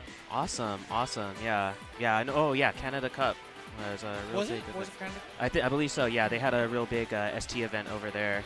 I believe they also, that's when they had the kind of 3v3, and then Team Japan was in there, and then I believe they got knocked out, or they were about to get knocked out. Oh, that's right, but it was a reversal, and then, was it? I forget which team it was, but it was very close. Everybody was cheering, and then, yeah, just the momentum shifted the other way, and yeah, Japan went all the way. Classics. Yep. You love to see a story like that. In the meantime, we are standing by. We do have players up on deck again. MegamanX is still in the hot seat. I believe he's going to continue his winner's run. Okay. Atari was setting up a couple things for the super gun for the players going forward. All right, so we've confirmed it. We do have money up on decks. The Vega player we saw earlier is going to be Vega versus Zangief, and it's going to be a very, very interesting one. Okay. Because by default, I feel like Vega should have a very, very great time. Such high mobility, great pokes, being able to control the pace against Zangief. You can Definitely, expect yeah. to see it kind of run that way, but who knows? Yeah, Zangief does have some tools against Claw. You don't see too many dive mix-ups. You can see them meaty, but Zangief does have that lariat to use as an anti-air. And then, you don't want to get knocked down versus Zangief. So it's something that you really do have to think about that you don't see in other matchups, especially, with a grappler-style character. So yeah, but, Claw does have the pokes to, poke away at him from afar. And if you do bait that lariat, though, as you mentioned earlier, that slide goes such a long way in doing that damage. Yeah, can't get the slide option to kind of deter Zangief players from abusing that lariat option. But, I mean, this game's come such a long way. The matchups have evolved so far. Yeah. I mean, we're going to see how... We're only talking about the things on paper. right? It can still go either way. The player-to-player matchup is, something else completely. Exactly. So that being said, we do have Atari still back on it, adjusting the peripheral once again. He wants to ensure nothing but perfect quality, and that's what we're here for. We are dragging it on for you guys at home. Doing it for the players, all right? Doing it for the people at home as well. And I noticed the self-sponsored T-shirt, Hungry Human. Shout out to Larry. Shout out to Larry, Man, Larry. Yeah, miss you, man. When they ask if you a freak, you hit up Larry. When it's Scorpio season, you hit up Larry. If you want to go to Chipotle, you hit up Larry. My guy over there. Are you from NorCal? Yes, I am. Cool, yep, cool, yep. cool. Coming Awesome, from NorCal, awesome. yeah. Yeah, because I have seen you before. I knew you looked mad familiar. I just didn't know, Yeah, I've But, been around. Yeah, we're throwing it down here on Super Turbo here at Combo Breaker 2019. We both come a long way from California. Yep. We are here at the New Orleans Ballroom where they have dedicated setups, an entire ballroom actually dedicated to all the classics. Super Turbo, Third Strike, Visa, Vampire Saver. There's a Cyberbots tournament over here as well. What do you mean a Cyberbots tournament? Yo, Yes. shout out to Atari, the god. He just pulled up the manual for my super gun and remapped everything. So Oh, awesome. smooth sailing. Damn, yeah, he Nice. was on there for a minute. He's like, So no, that- no, I got this. Yeah, he did. Nice work, nice work. Yeah, He did Would that you have, Haas remap. yeah, he did. I actually didn't Nice. know myself. I couldn't find the manual. So Yeah, I mean, there's these super guns. It's like they're really good, but it's hard to find info for like certain things. Yeah, Because to be honest, it's not even me hating on the product. It's one guy. It's one guy. I can cut him a little bit of slack. yeah, definitely. Yeah. Oh, no, we're not saying anything about that. We appreciate all you No, guys. Yeah, yeah, appreciate for all sure. that. Yeah, that's what all this retro stuff, a lot of time, is just one guy making something, and then all of these one guys coming together, with the streaming tech, Arturo bringing it all together, coalescing it into this beautiful production over here. Yeah, that's the thing. Like, even if you get these mods, it's like, so the messed up thing is you need a powerful rig to run it too, to have it shown like properly, like how it's intended. So it's like a double dip blow up. Like you buy the board, then you have like a beast rig. So anyway, enjoy, guys. Money and Mega Man. Yeah, we do have the match officially going underway. Money versus MegamanX. Again, we talked about Claw versus Gief, how it can actually go on paper. We'll see if it comes to fruition here. That slide coming in full effect. And there you go. Big old jump. Already I dizzy. like And Money running away with this right now. Oh, but here we go. MegamanX gets a knockdown. Yeah, using the flip also. Yes, sir. Flips to get out of there. Any sort of tick throw situation. Uses the triple punch to flip himself out of that situation. Nice work there from Money. And you saw MegamanX resort to Lariat, and Money wasn't having it. Neutral jump, medium kick on the way down to catch him and punish. Yeah, yeah. Sit him down! I love Eric throw from Jake. Oh. So raw. And this is what I was talking about, that damage. That damage potential is so there, That'll do it. Coming right back, MegamanX, and I'm not sleeping over here. All right. Oh, there we go. Yeah, there's that lariat. Waited for it. Again, that neutral jump kick. He's stuffing out a lariat option. He was trying to enforce Mega Man to sit still. If you're not, I'm going to keep doing this. Nice Gets work. that one Keeping more. the charge. Double flip kick, quote unquote, crack prawn. Thank you so much, old man. That's a sweep. First game going to Money. I'm going to call it Scarlet Terror no matter what. Oh, yeah, right. I'm going to call it I Scarlet don't know Terror what no else to matter call what. it, yeah. He's going to keep calling it flip kick. I'm going to stick to my guns. I want to be just as stubborn as you, old man. I see you in the chat. It's all love here. Money getting the first game over MegamanX. Slide right out the gate again. Way to start the first round in game one. Does it again in game two. If it ain't broke, right? Don't fix it. Ooh, standing heavy kick to hit that lariat. Very nice tool uses right there. Man, quick work right now for Money. SPD could change it up here. MegamanX not going for any sort of splashes. Scarlet Terror again. Yeah, trying to go for that reversal, not wanting to be put in that situation again. Nice. And here we go. Yeah, Money could just, sit pretty over there. Just wait for his turn. Super pretty. Yeah. Braiding that hair. Claw's a magnificent man. He's such a vain character. Quite beautiful. It's all he cares about is beauty in life and in battle and in death, I guess. Running bear grab! Oh, Sit him down. Here we go. All right, and oh. Yes, I like the change up there for MegamanX. Chasing him down air to air, but Money immediately with the adaptation. Nice 3-hit combo. No stun this time. Complete RNG. Okay, back flipping out that time. Oh!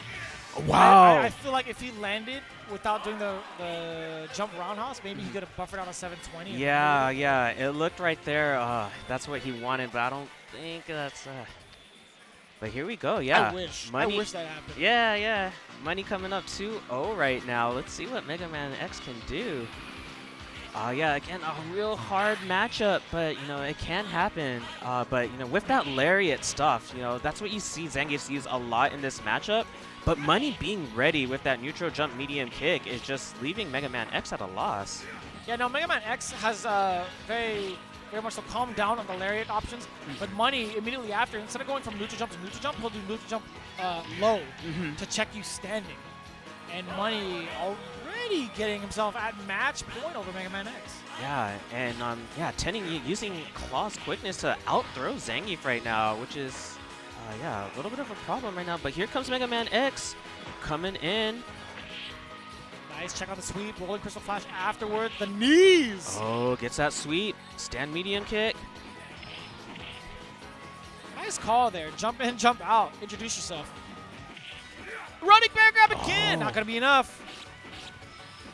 Tries to green hand in, but overcommitted a little bit. Oh. Closes it out with jump fierce. And Money was actually in a prime position to flip kick anti-air after that slide. I don't think he was ready for it. Yeah, it was a dangerous situation right there, but yeah, managed to work out. MegamanX really wanted to close that one out bad. You can see him just jumping in, really trying to go in there right now. Nice check there with the slide to see if Mega Man was going to advance forward. He does so. Roundhouse anti-air. I like that.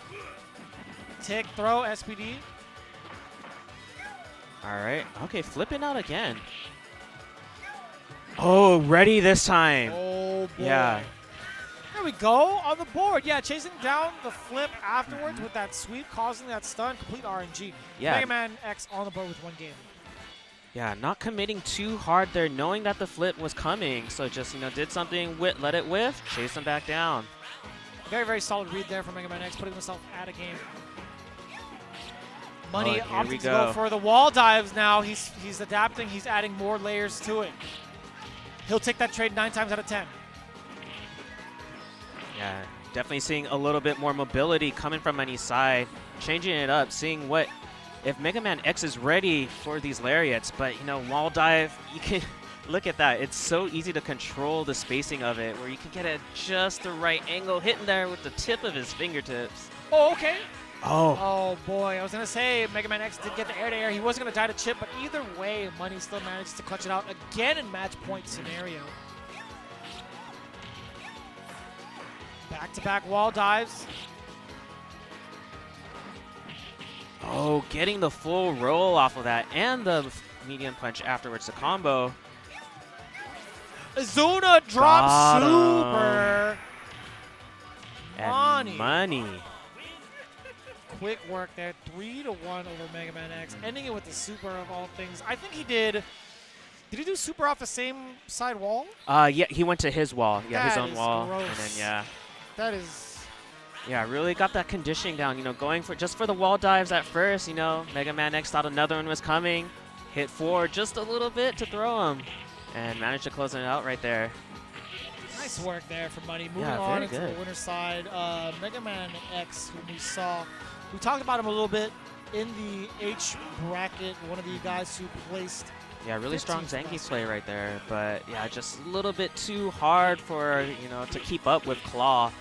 Claw's normal. There's a there where medium punch, that crouching medium punch just, you know, did so much damage. Yeah, MegamanX is fun. He's Okay. yeah, so I see him a lot. Yeah, been around for a long time. Yeah. Yeah, that was a winner's final of that pool. I believe it's, for those of you guys following along on Smash.gg, that was Pool H1. That was the winner's finals between Money and MegamanX. Money was the one who took it over MegamanX at 3-1. Best believe that MegamanX is still very much so in it. We do have NGamerJK gearing up, ready to go on the loser side. Oh, I do not recall who the other individual is, though. Oh, it's NGamerJK versus Robotnik64. Updating it now. Gotcha. Awesome. Here we go. So, yeah, okay. We're starting off on the winner side of Pool H1. Getting that started finally. And No, we're well into H1. We already got the winner side decided. Robotnik should be on the loser side, and he's going up against NGamer 3K. Let's see. I think I see Shankar roaming around as well. I see you. He actually probably lost to either Arcane Trickster or NGamer 3K. One of the guys I wanted to see play. Robotnik 64. You see on the right side. This is not real just yet. yeah, testing those button out. We got, Furby on standby, making sure everything's going good. Hitting that reset button. So I haven't seen Robotnik 64 play quite yet, but we did see NGamer 3K.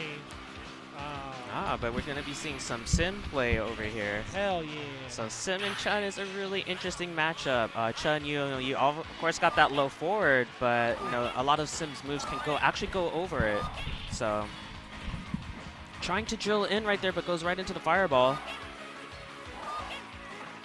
There we go. Yeah, get the dive kick, the short version. to Oh, close the okay. gap. Yep.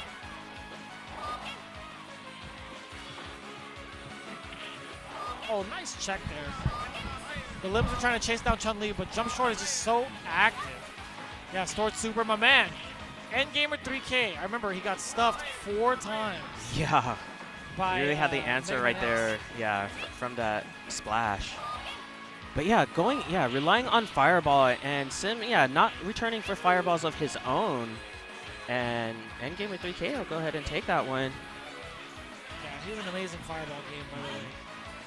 Yeah, being so able to- a lot of times Sim can use, those Yoga Flames to, kind of get back that, going away for those up flames a lot, expecting those jump ins. Yeah, even if he doesn't get it, if the opponent just standing still, he's still building himself a meter. Anti-air jab, by the way. Nice work. And here we go. This is where Sim Super? wants to find himself. Yeah. Or the chip doesn't kill, a little bit more. But it was all, it's going to be nothing but suppression from Robotnik 64 afterwards. You saw the game plan. He went for the medium drill right into super after that lockdown. There wasn't much that NGamer 3K could do. Yeah, kept pushing him to the corner and then managed to keep him there. Really fun to build himself some meter. There Nice you trade go. off. Take that trade. Oh, okay. Being a little fancy with the teleports right there.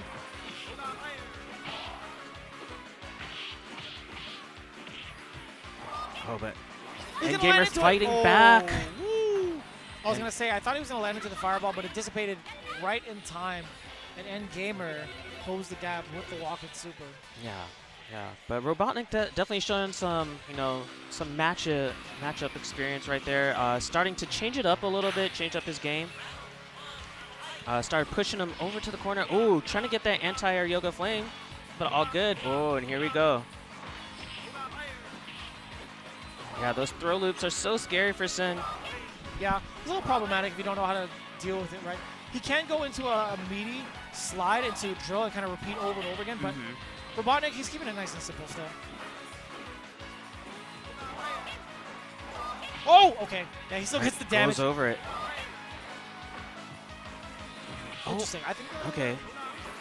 There it is. Yeah, the chip damage. Didn't even want to back up. Still got the fierce. Keeping Robotnik nice and squared away in this corner. Saw that Robotnik was trying to fight his way out and then just hit that button. Ooh. Again, using that teleport to get to mid-screen. Nice check with the fierce. Damn, There the you go, delayed man. jump roundhouse. Checking NGamer's throw, or not throw, jump. Using those Dhalsim normals. Super on both sides though, so anything can happen right now. Oh, man. The harassment from the dive kicks as well is just so good. Hey, Really testing him against with those drills. that's 2-0 so far for the Dhalsim player. That's Robotnik playing Dhalsim, if I'm not mistaken. Right, Art? Yes, it should be Robotnik playing. 2-0 in Robotnik's favor. Oh, it's the sides are swapped. Yeah, I that's see. a swap. All good, all Gucci. We got it. There we go. We in there. Nice work there. No. I'm sorry. The name should be Robotnik 64 as Dhalsim and NGamer 3K as Chun-Li, and Robotnik's up 2-0. My bad, bro. It's okay. Yo, damn! Yoga Blast catching him in the air. Yeah, All right, delayed super take after that the slide. chip. Keep him locked down. Yeah, slide low medium kick and then Yeah. the flame lockdown. Nice work. Gamer desperately trying to get his way out, but not able to do it. Oh, chat saying it's 1-1. Is it 1-1? Yeah. I thought Robotnik locked him down with the super the first game. I could have sworn it was 2-0. I could have sworn it was 2-0. With its, yeah. But I mean, you might be right. Oh, but here we go. NGamer to start to push his way in. Oh, These games go by mad quick, so it happens. We've been doing this for since 10 a.m. Yeah. It's early. here we go. Ooh, very nice teleport, but NGamer is ready to punish on the comeback. Oh no, you know what? Chad is absolutely right because Endgamer got the charge or the stored super to finish it. That's what it was. Oh, And super speaking a little of, too speaking of the early. devil. No, Chad is absolutely right. Endgamer on the board. They're right. They're right. NGamer's like, what? I'll show you the super. Here we go, yeah. NGamer making some adjustments, using a little bit more fireball this time. In the first one, it was getting a little bit negated. Oh, okay, there we go. Uses the kicks as an anti-air. And next time, it's NGamer applying the corner pressure. Big change up here from Endgamer. Applying a lot of that strong pressure. But once it's back to this neutral game, the Fireball Wars, Robotic might have the advantage. The jump short again, so good to close the gap. Oh, okay. Oh, yeah, that's. I tried to wait for it, but it was just a little bit too early. But yeah, didn't get too damaged for it. But still, every hit counts in this game, and it's cutting real close. Oh! Smoked! What a drill right there. Just not letting that go unchecked. Damn, Art was right the whole time. I apologize. Sorry. He was right the whole time. He was right. Somebody tweeted out. Art was right. Art was right. 2-1, Endgamer 3K. Great work so far against Robotic 64. Robotic actually was doing very, very well. The entirety of the set has just come down to little nuances.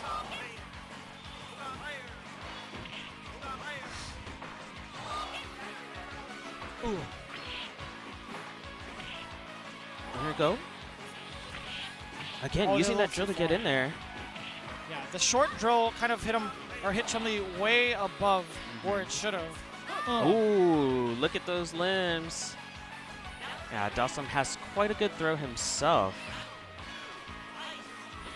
And that's something that we haven't been seeing in this matchup usually. Chun-Li is trying to throw Dhalsim, but it's very scary. Ooh, oh, wow. Yeah, That was an trade-off. interesting action. Oh, he doesn't know how to block it. Oh, no, neck breaker roops.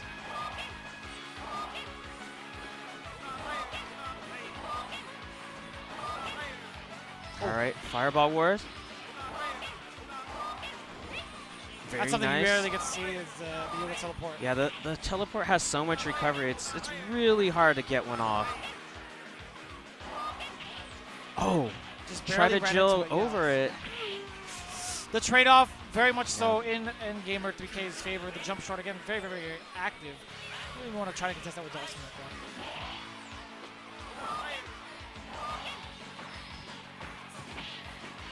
All right, here And we this go. Lockdown, yes, sir. Robotnik trying to suppress Gamer in this corner. But no, just alleviates the pressure just a little bit and right back into it.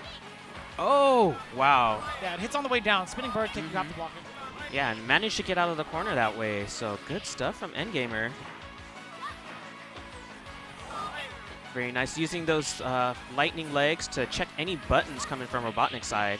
And he hasn't been able to land that super. That's a stun. He's going to super himself. Oh, no, he misses missed the it. input. Still alive. Uses a chip, though. Whoop. Jumping short again. Oh, Here comes NGamer. nice tech there at the last second. Robotnik Yeah. putting himself at tie game, 2-2. Giving himself a high five and his homie in the back. All right, I see.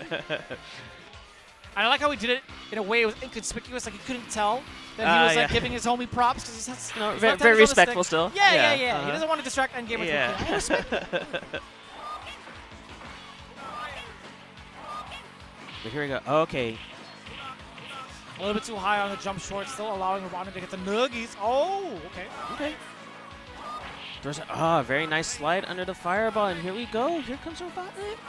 But yes, checking him with Chun-Li's normals. Ran into the fireball, still a good amount of life from Endgamer. Meaty super, I appreciate that.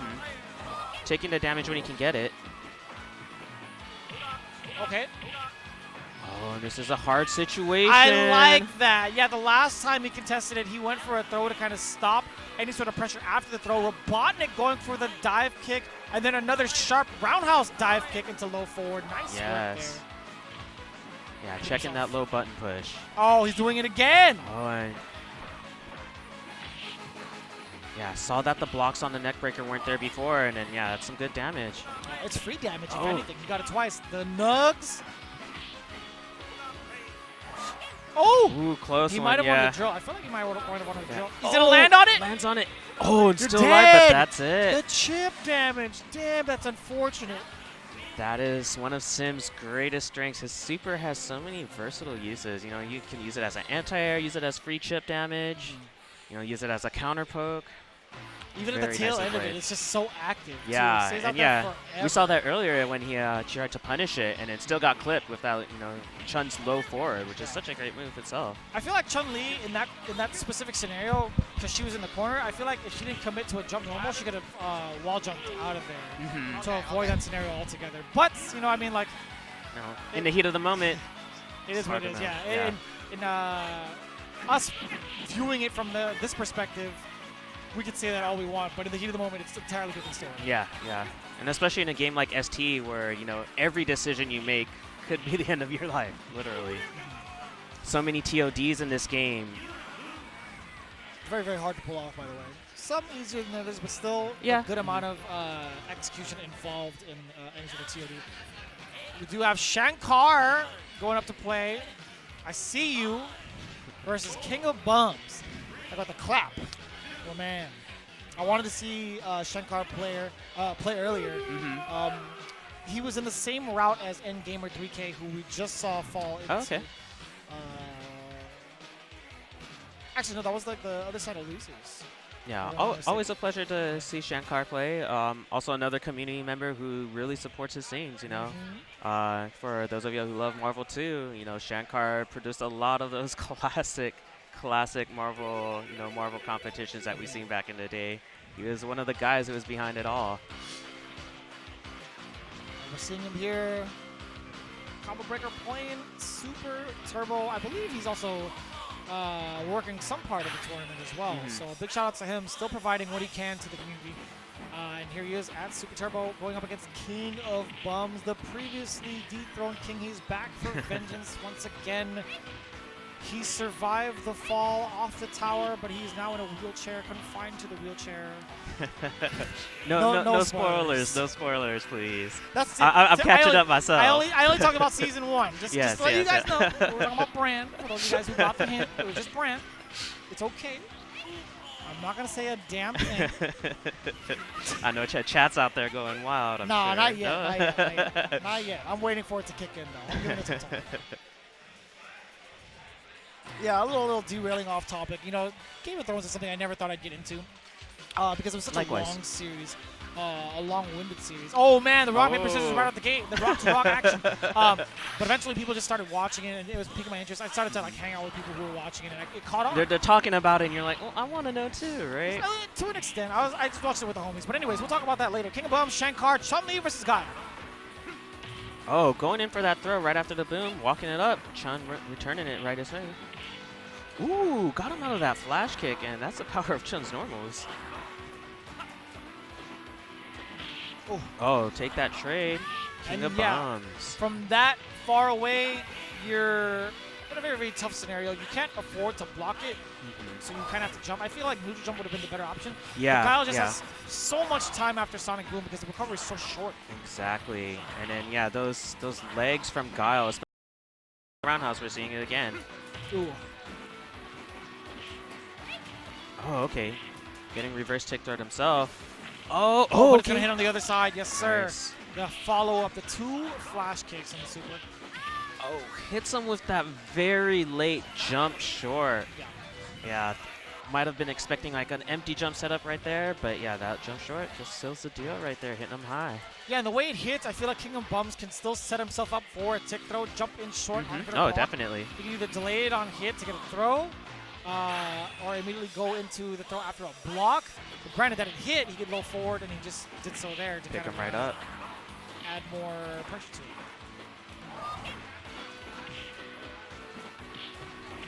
All right, jumping over the backhand. But yeah, gotta watch out for those flash kicks.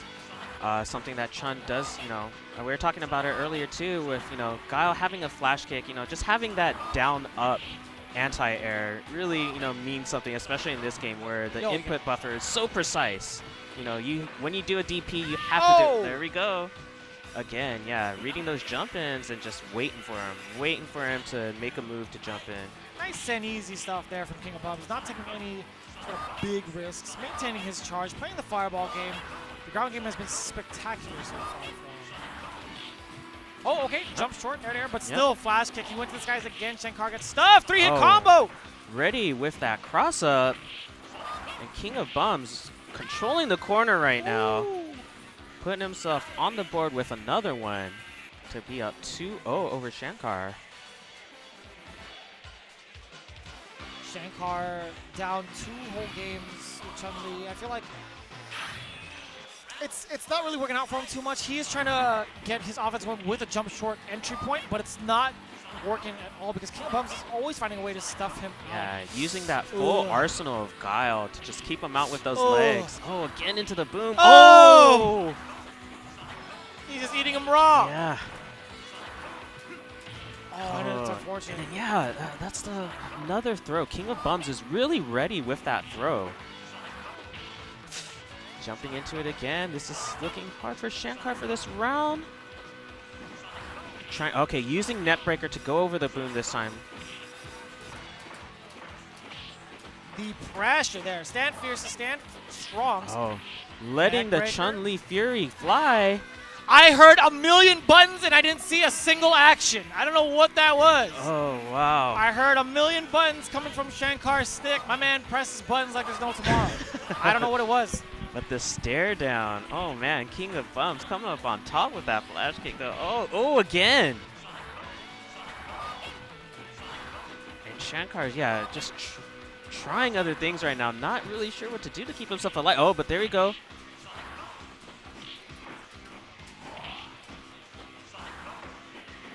Okay. Yeah.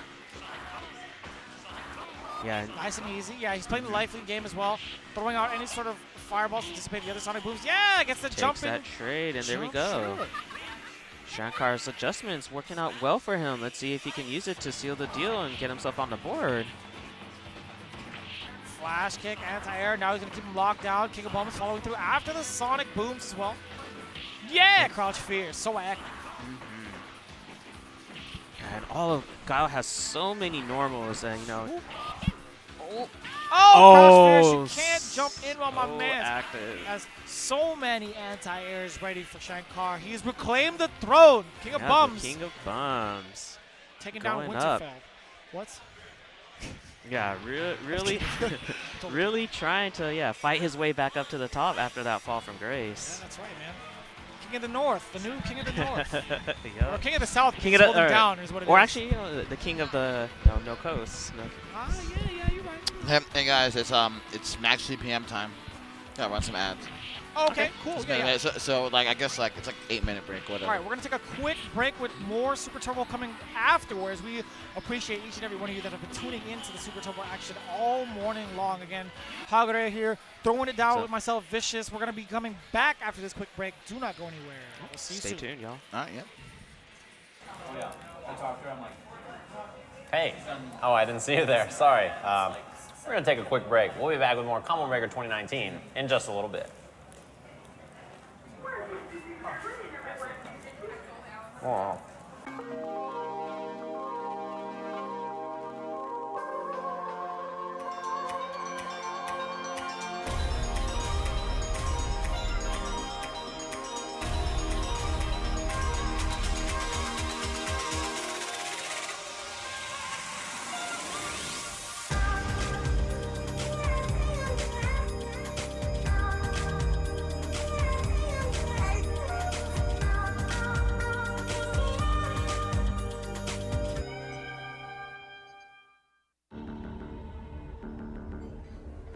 The hassle of a long-term contract, Just to get the latest smartphone? That's too complicated. You can get the new Samsung Galaxy S10 Plus on a lightning-fast nationwide network. New phone, no contract. Simple.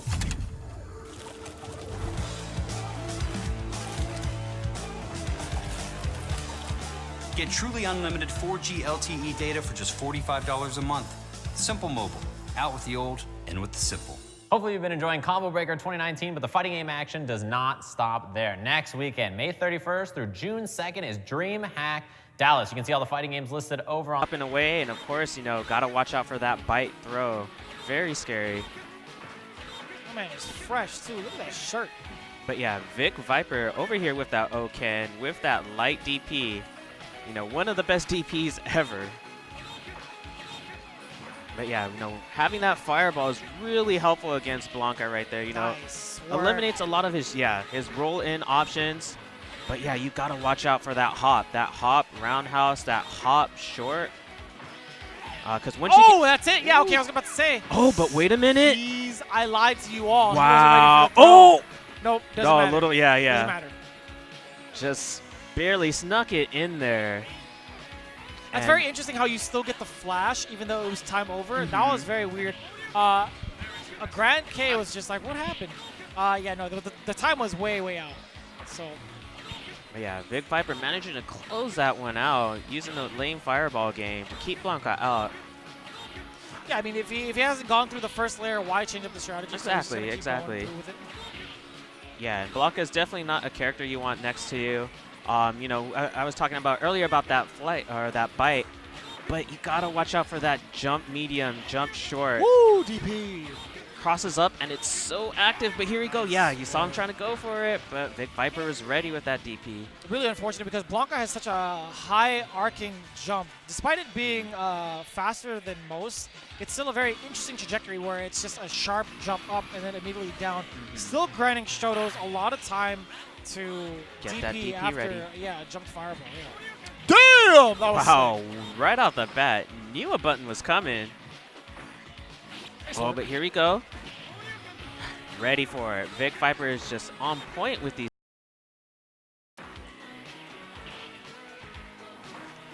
And then you can ooh. Okay. 2 ships passing in the night. No real, no damage on the board at all. Just a side switch. All right, XagrandK finally getting within jump-in distance. Nice work. Oh, you can hold it. You could hold it. You cannot neutral jump it, sit there, take it, or even at least DP on reaction. Yeah, so Vic Viper had the right idea with the normal, but again, yeah, just by holding it down, made that miss time. Back to the fireball game. Vic Viper at a good space to kind of counter whatever XagrandK decides to work with. Nice work sliding past the Tatsu, not forcing himself to block. Ooh, catching that slide early with that crouching medium punch.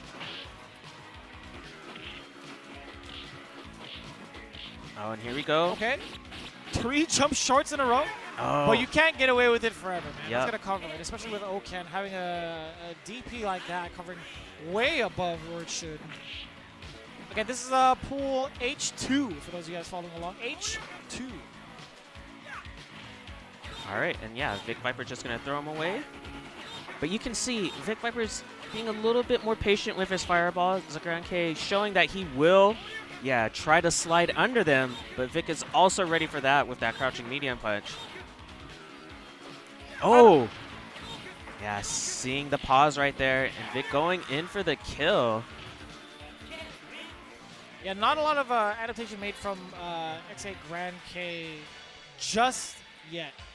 I mean, even when he did get an opening, there was a sequence where he did 3 jump shorts and a throw. It wasn't really enough damage to kind of intimidate Vic Viper from changing up his strategy. We're going to see this again going into Game 3.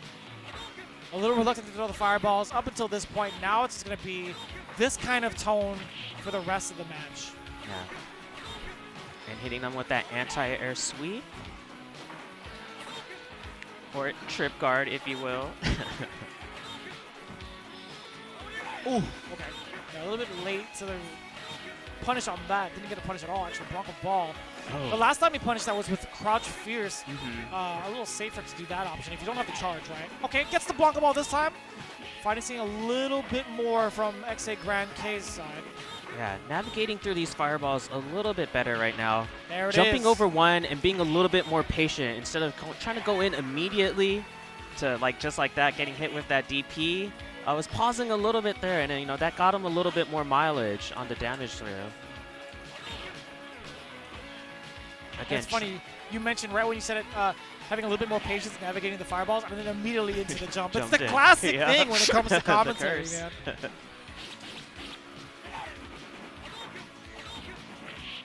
Nice work. Yeah, catching the sweep right after that jump. Nice awareness there from Vic Viper. Oh, very nice. And jump to the other side. Oh, nothing to do with that jump in. The delayed DP, and this is the pocket right there. Exactly There you go. what I'm talking about. In the pocket to fireball, and then immediately getting the DP.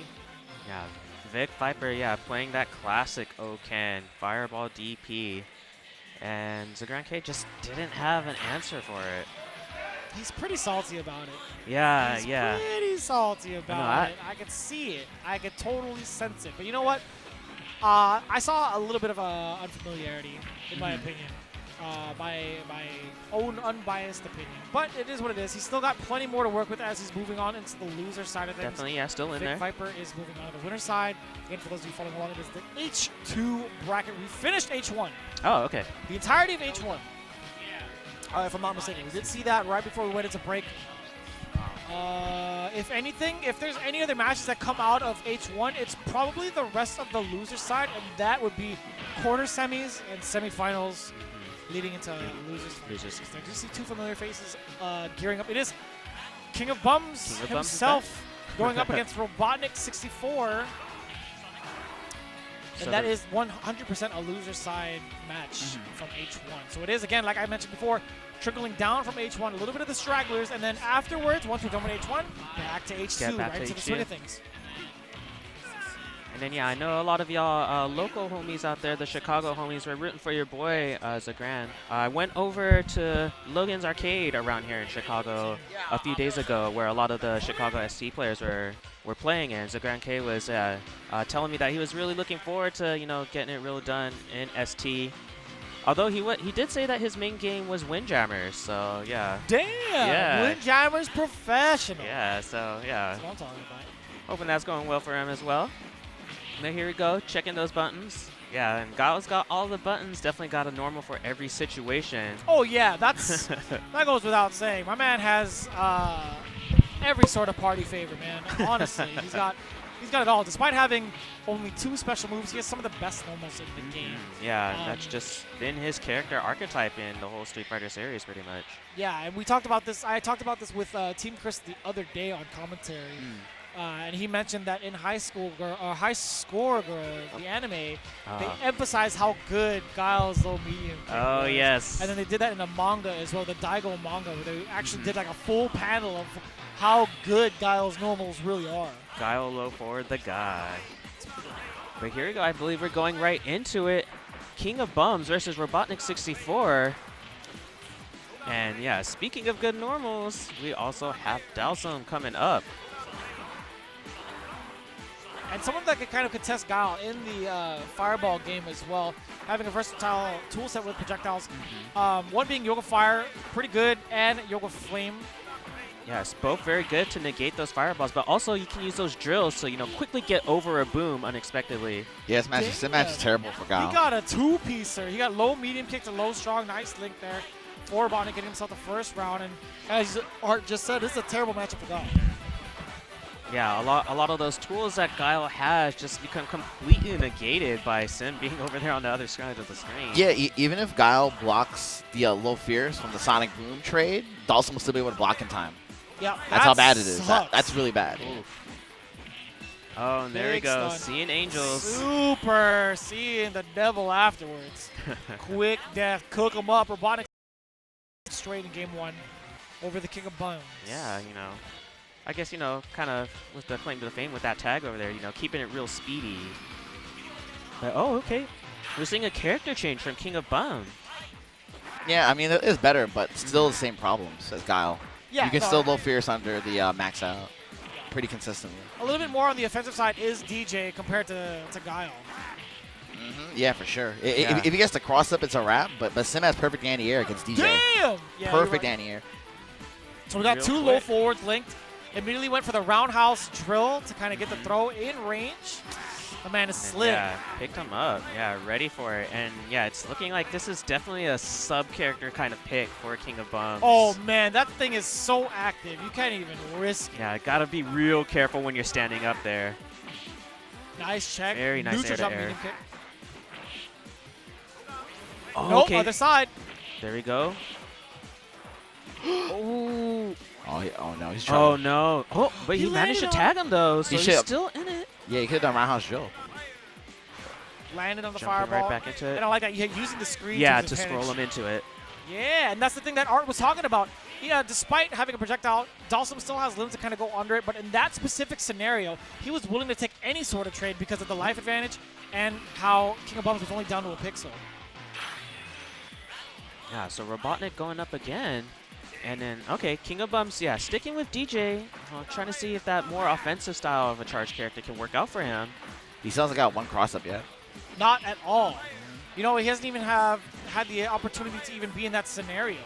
And Right, again, Robotnik has just been suppressing him back into this corner. Again, yeah, throwing all these normals. The Noogie. Oh, jumping right into that throw. Okay, nice work. Medium air to air. King of Bums. All right. Finally getting the cross up. Finally. And yes, sir. Yeah, the cross up is everything. You get the cross up, you can potentially win the round. Yeah, lots of options off a cross up from DeeJay. Especially, yeah, if it hits, you get a real chunky combo off of it as well. All right. Oh, yeah. Yeah, right that's past. There it That's so is. difficult for DeeJay. If I were Sim, I would just stay at that mid range and just stick out low pokes all day. Oh, but here we Got the go. combo. Ooh, wow. There we go. That Soba Carnival. All right. I'm telling you, man, DJ's voice clips in this game are sick. Oh, yeah. Yeah. Definitely, yeah, one of the classic Capcom, you know. James Goddard. So Archetype. James Goddard? James Goddard character. Guy that made Weapon Lord, designed DeeJay, and designed Hyper Yeah, Fight. that's right. Yeah. That's Yeah. right. Yeah. Capcom USA. Is the only Capcom USA creation, as far as I know. That's correct. Character, Yeah. Oh, okay. Damn, Art, I see you. Yeah, I know. I got the facts. Today I Oh, learned. for sure. I'm a walking That I remember. encyclopedia. I think I heard that from you from like years ago, actually. Ooh, yeah. Waking up with that super, yeah. Mistimed that meeting. That's what's going to happen. Oh, but here we go. King of Oh, Bums no. coming back. Okay, this is tough. Oh, no! Again. That's Getting like the ta- 4th time this set. Yeah, I wonder if maybe he's trying to neutral jump and not getting it, because don't that's know. been happening a lot. But here we go. Robotnik going back into these fireball patterns. Oh, this is the range DeeJay does not want to be at. Not See, that's why he's at all. jumping. Yeah, it worked out. It worked Oh, out, but though. again, got him seeing. Oh, scary, but yeah. Damn. He's making some input. He's making some input errors. Like I said, you can anti-air Sim with every button of Sims, literally. So yeah, he's just overcommitting a bit. Oh, that was a pretty high up drill kick. But still, King of Bums is locked down right now. Yeah, right outside that fierce range, the fireball game as well. Checking in with the crouch strongs. Oh. Ooh. Oh, that would have been sick. Yeah, very. If he ran into it with a normal, that would have been godlike. Oh no, Here we go. options limited, very limited. He has to take a risk. Oh, wow. The mummified drill robotic eliminating the King of Bums. That's scary though, playing with fire going in like that. You know. And I'm not sure, would DJ's jump jab have done good against that mummy right there? Actually, I don't know. Like, I mean, I think it would have traded, but I'm not sure. Yeah, I mean, either way, a real tough situation for King of Bums. Oh, okay, going. Yeah, but real good stuff. Robotnik 64 will be moving on. Yeah, 3-1 over the King of Bums. SPD from the CPU. Let's go. Green tongue Zangief. That's what I'm talking about. because they- Yeah, the green tug. Oh, They yeah. couldn't change it out. It's just one color all the way through. They had to keep the palettes that way because of the lack of memory. Yeah, oh, man. CPU Zangief always gives me, fond memories because, as a kid, still learning these fighting games, it was really scary to fight against Zangief. You know, you could just get thrown, and I was like, oh gosh, you know. So I would just do the classic Shoto, jump back roundhouse, just jump back roundhouse over and over, and the CPU couldn't deal with that until I believe, what was it, Super Street Fighter, where Capcom finally like programmed in Zangief to start doing lariats to anti-air you off of that. Yeah. Yeah, I think the scariest or most intimidating opponents for me when I first played this game, it was on the Super Nintendo, I played Street Fighter 2, was CillGod.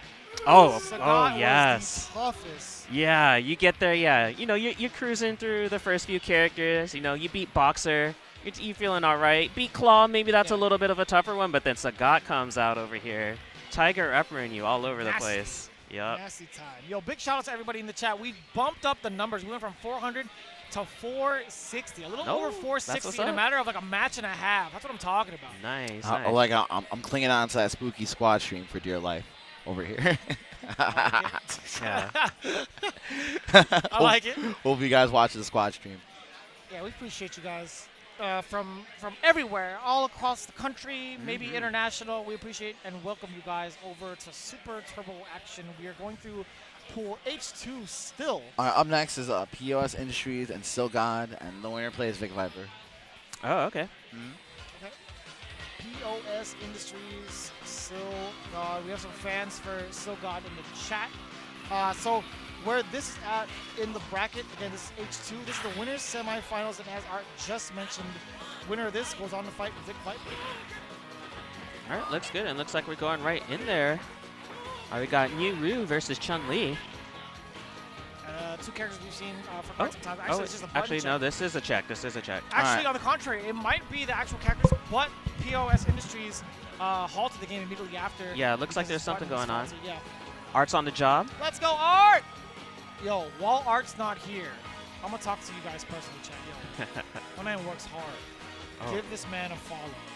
Please, Hit this guy up for all the fighting game content you need ever in your life. This man, they work their asses off, bro. I'm telling you. Y'all need to show some love to my man, Arturo Sanchez. NYCFurby. Hit him up on Twitter, bro. Hit him up. Yeah, man, definitely one of the hardest working men in retro. You know, always doing the best, going above and beyond for these older games. Brought to you live in, you know, that 4K glory right here. Here we go. Yeah, my man got the maximum HD. Okay, POS Industries. Okay, nice jumping over that fireball. Very jumping good. over it. Great reaction there from POS, but CillGod. Okay. All right, ready with that punish. Yeah, just letting that super rip to try to create some breathing room, but yeah. Oh boy. Caught the hit. Raw. Yeah. POS Industries put one up on the board for him. Get that round. Anti-air DP, ready for it. CillGod.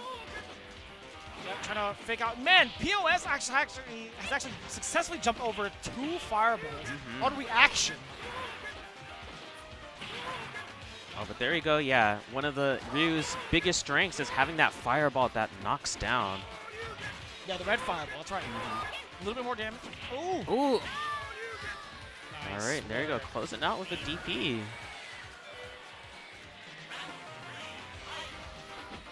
Ooh, wow. Just walking up and trying to sweep. Back-to-back sweeps at that. Yeah. Yeah. Wasn't First there one for didn't the work lift out. punish. Yeah, try it again. All right, there you go. And yeah, we're seeing CillGod's DPs come out a little bit more now. Super on deck for CillGod. Ooh. All right, yeah, managing to work his way out of the corner. Yeah, Chun's fast walk speed can get you to the corner real quick. He's pumping away. Yeah, Yeah. he's branding the super. Right back at him. Still Take in that the corner. shit. I like that. I Wow. like that a lot. POS could have gone for either the normal or the throw. He was still in that threat, but CillGod firing away with a DP. Yeah, High risk, high reward. saw POS really commit to that walk forward and knew that something was going to have, some kind of button was going to be pushed, and went for that DP. Oh, nice work there from CillGod. Great reaction. DP. Once again. been very active with it. Okay, but yeah. There we go. Yeah, now you see POS Industry staying right at the tip of where those legs hit. And then now that he's in the corner, yeah, going in a little bit more, but there it is. There's the DP. He ran into, no, he did not. That was chip damage, 100%. It just covers a good amount of the screen. No life left to guard.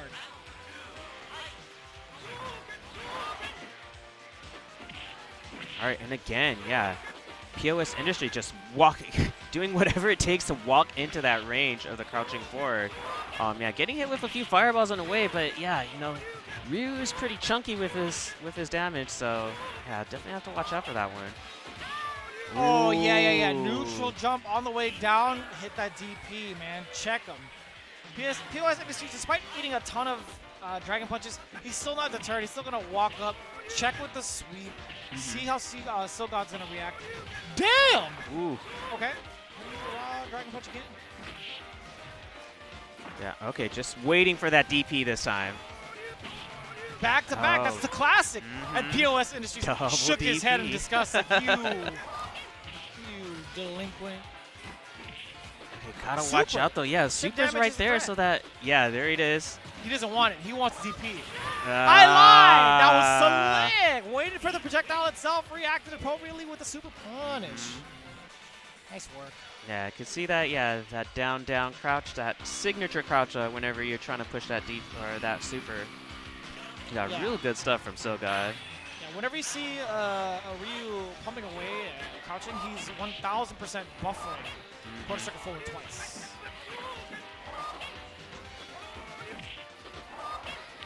And here we go. Let's see if POS Industries could, yeah, make his game work out. Because I do feel he has the right idea with the ranges he's trying to play at. Oh, and that'll do it. Damn, that connected. Yeah, the overhead into the sweep. We saw that earlier with Afromatic. Yeah. He actually got Honda. He got him the tail end of the overhead, got into low forward fireball for a stun. Yeah, that's a really strong. That gives Ryu an actual kind of mix-up, you know, on Oki. Ooh, okay. Catches a stand-in. Yeah, okay, finally gets in there with the throw. Super on deck once again for CillGod. Just building that meter so quick. Oh. Using the invulnerability past that low forward. Right in the face, taking full damage right now, and POS is on fighting for his life right now. Can't even take a chip, and yeah, that'll do it for CillGod. I mean, why not, right? He jumped in, blocked the jump in short, Yeah. instant DP, as CillGod should, because he had no real risks behind it because of the life lead he was at. That current position was all in CillGod's favor. Yep, why not? And yeah, CillGod really playing that, you know, classic Ryu. So he's moving on the winner's side, and he's going up against, I believe, Vic Vic Viper. Again, this should be the winner's finals of Pool H2. What So- that means is we're winding down little by little for the rest of these Super Turbo pools. Yeah, getting to the tail end of it over here. And I believe in this next match, we should be seeing a Shoto matchup. O.Ken earlier today. So yeah, you know, another player who really has his DPs on deck. Oh yeah, we talked about that earlier with the other guy with I forgot his name, but ended with Grand AKX or something. Oh yes, XagrandK. Thank you. Yeah. That's exactly it. So yeah, it was the Blanka versus Ken. We saw the O.Ken from Vic Viper, and he was very liberal with his DP choices, honestly. He was like, you know what, I'm going to let it rip multiple times. And it's going to be very interesting to see how that works out against CillGod. Yeah. Because they're both very, very adamant about throwing off these dragon punches over and over and over again, which is great to see. I like it. Yeah. With all due respect, I'm all about it.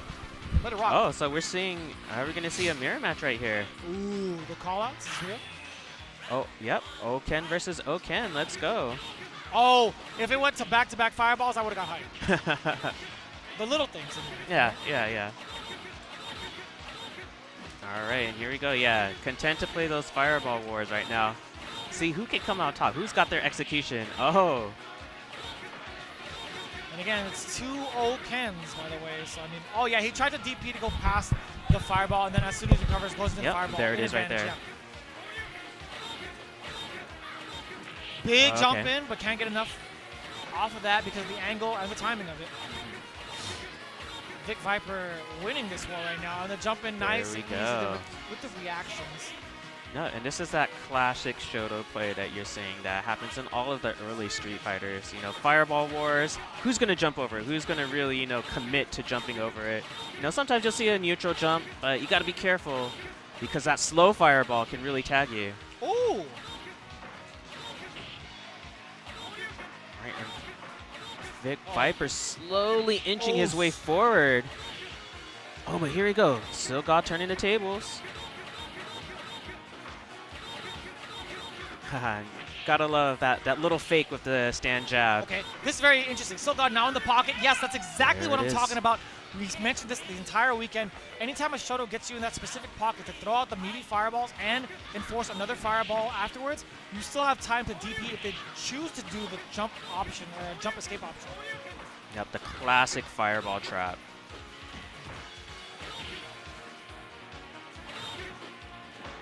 No DP there, surprisingly. There is one for There's one CillGod for instead. Pass the Right. fireball using the invul frames.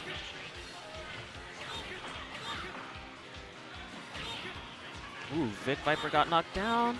CillGod trying to take advantage of it, but yeah, just content to throw fireballs with that lightly. Yeah. Huge momentum shift in favor of CillGod, but it's not over yet. Vic Viper just needs one more solid hit. Ooh. Okay, chip damage. Yes, sir. Oh, boy. Oh, wow, wow, Oh, wow, the wow. jumping. Oh! Uppercut. You know it, right? in that Very nice. So very, very clutch. solid spot for Vic Viper. He knew the spacing. He saw the fireball rip, and it was a checkmate scenario. First game for Vic. Is it weird that I still get hype over these kind of matches? Is that weird? I Not feel at like all. I it's mean, to work hard. This is the essence, right? This is what a lot of the essence of Street Fighter is. It's abstract art is what it is. Yeah. Yeah, and these are two artists at their work right now. CillGod and Vic Viper, you know, coming a long way through these pools on the winner's side.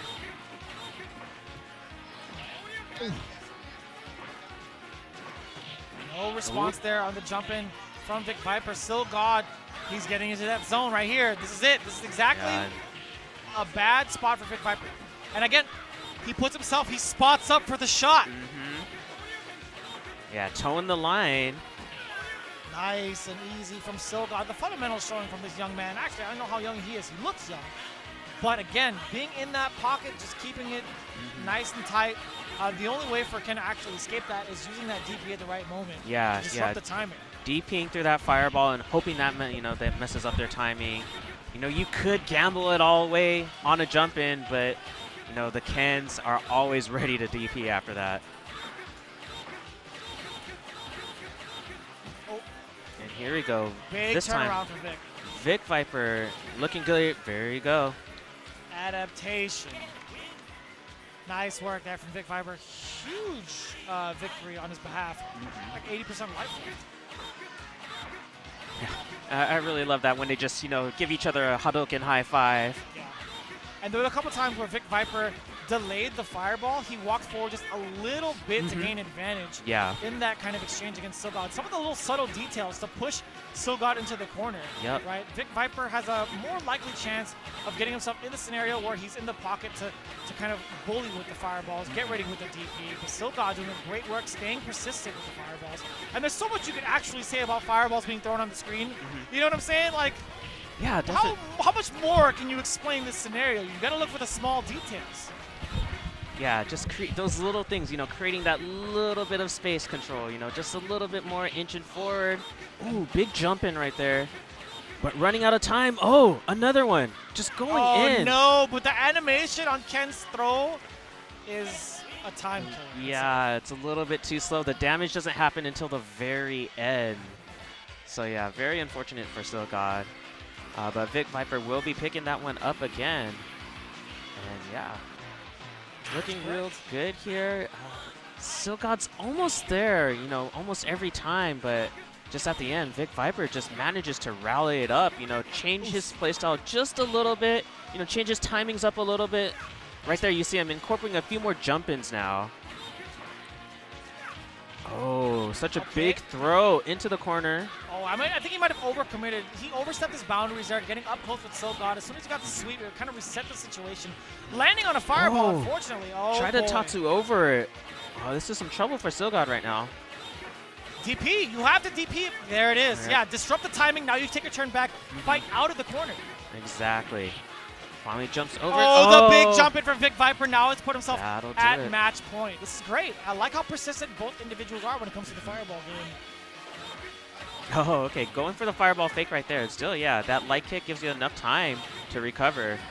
You know, and if they don't go for that fireball, they go for that jump in. It also gives you enough time to DP. Dragon punch there from CillGod. Anti-air, fighting for his dear life. A little bit of an advantage.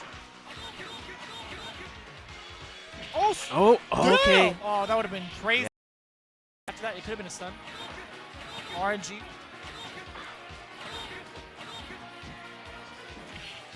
All right, yeah. Vic Viper just, spacing himself out real well. Yeah, he is at prime time right now. Oh, he waited. Oh, okay. He input the mercy command. Wrong game? Okay. There it is. Oh, no, he's dead. He's dead. Vic Viper, 3-0 CillGod in winners finals. Yeah, qualifying out in winners. You can see that smile on her face. So happy about that. Nice work. Yeah.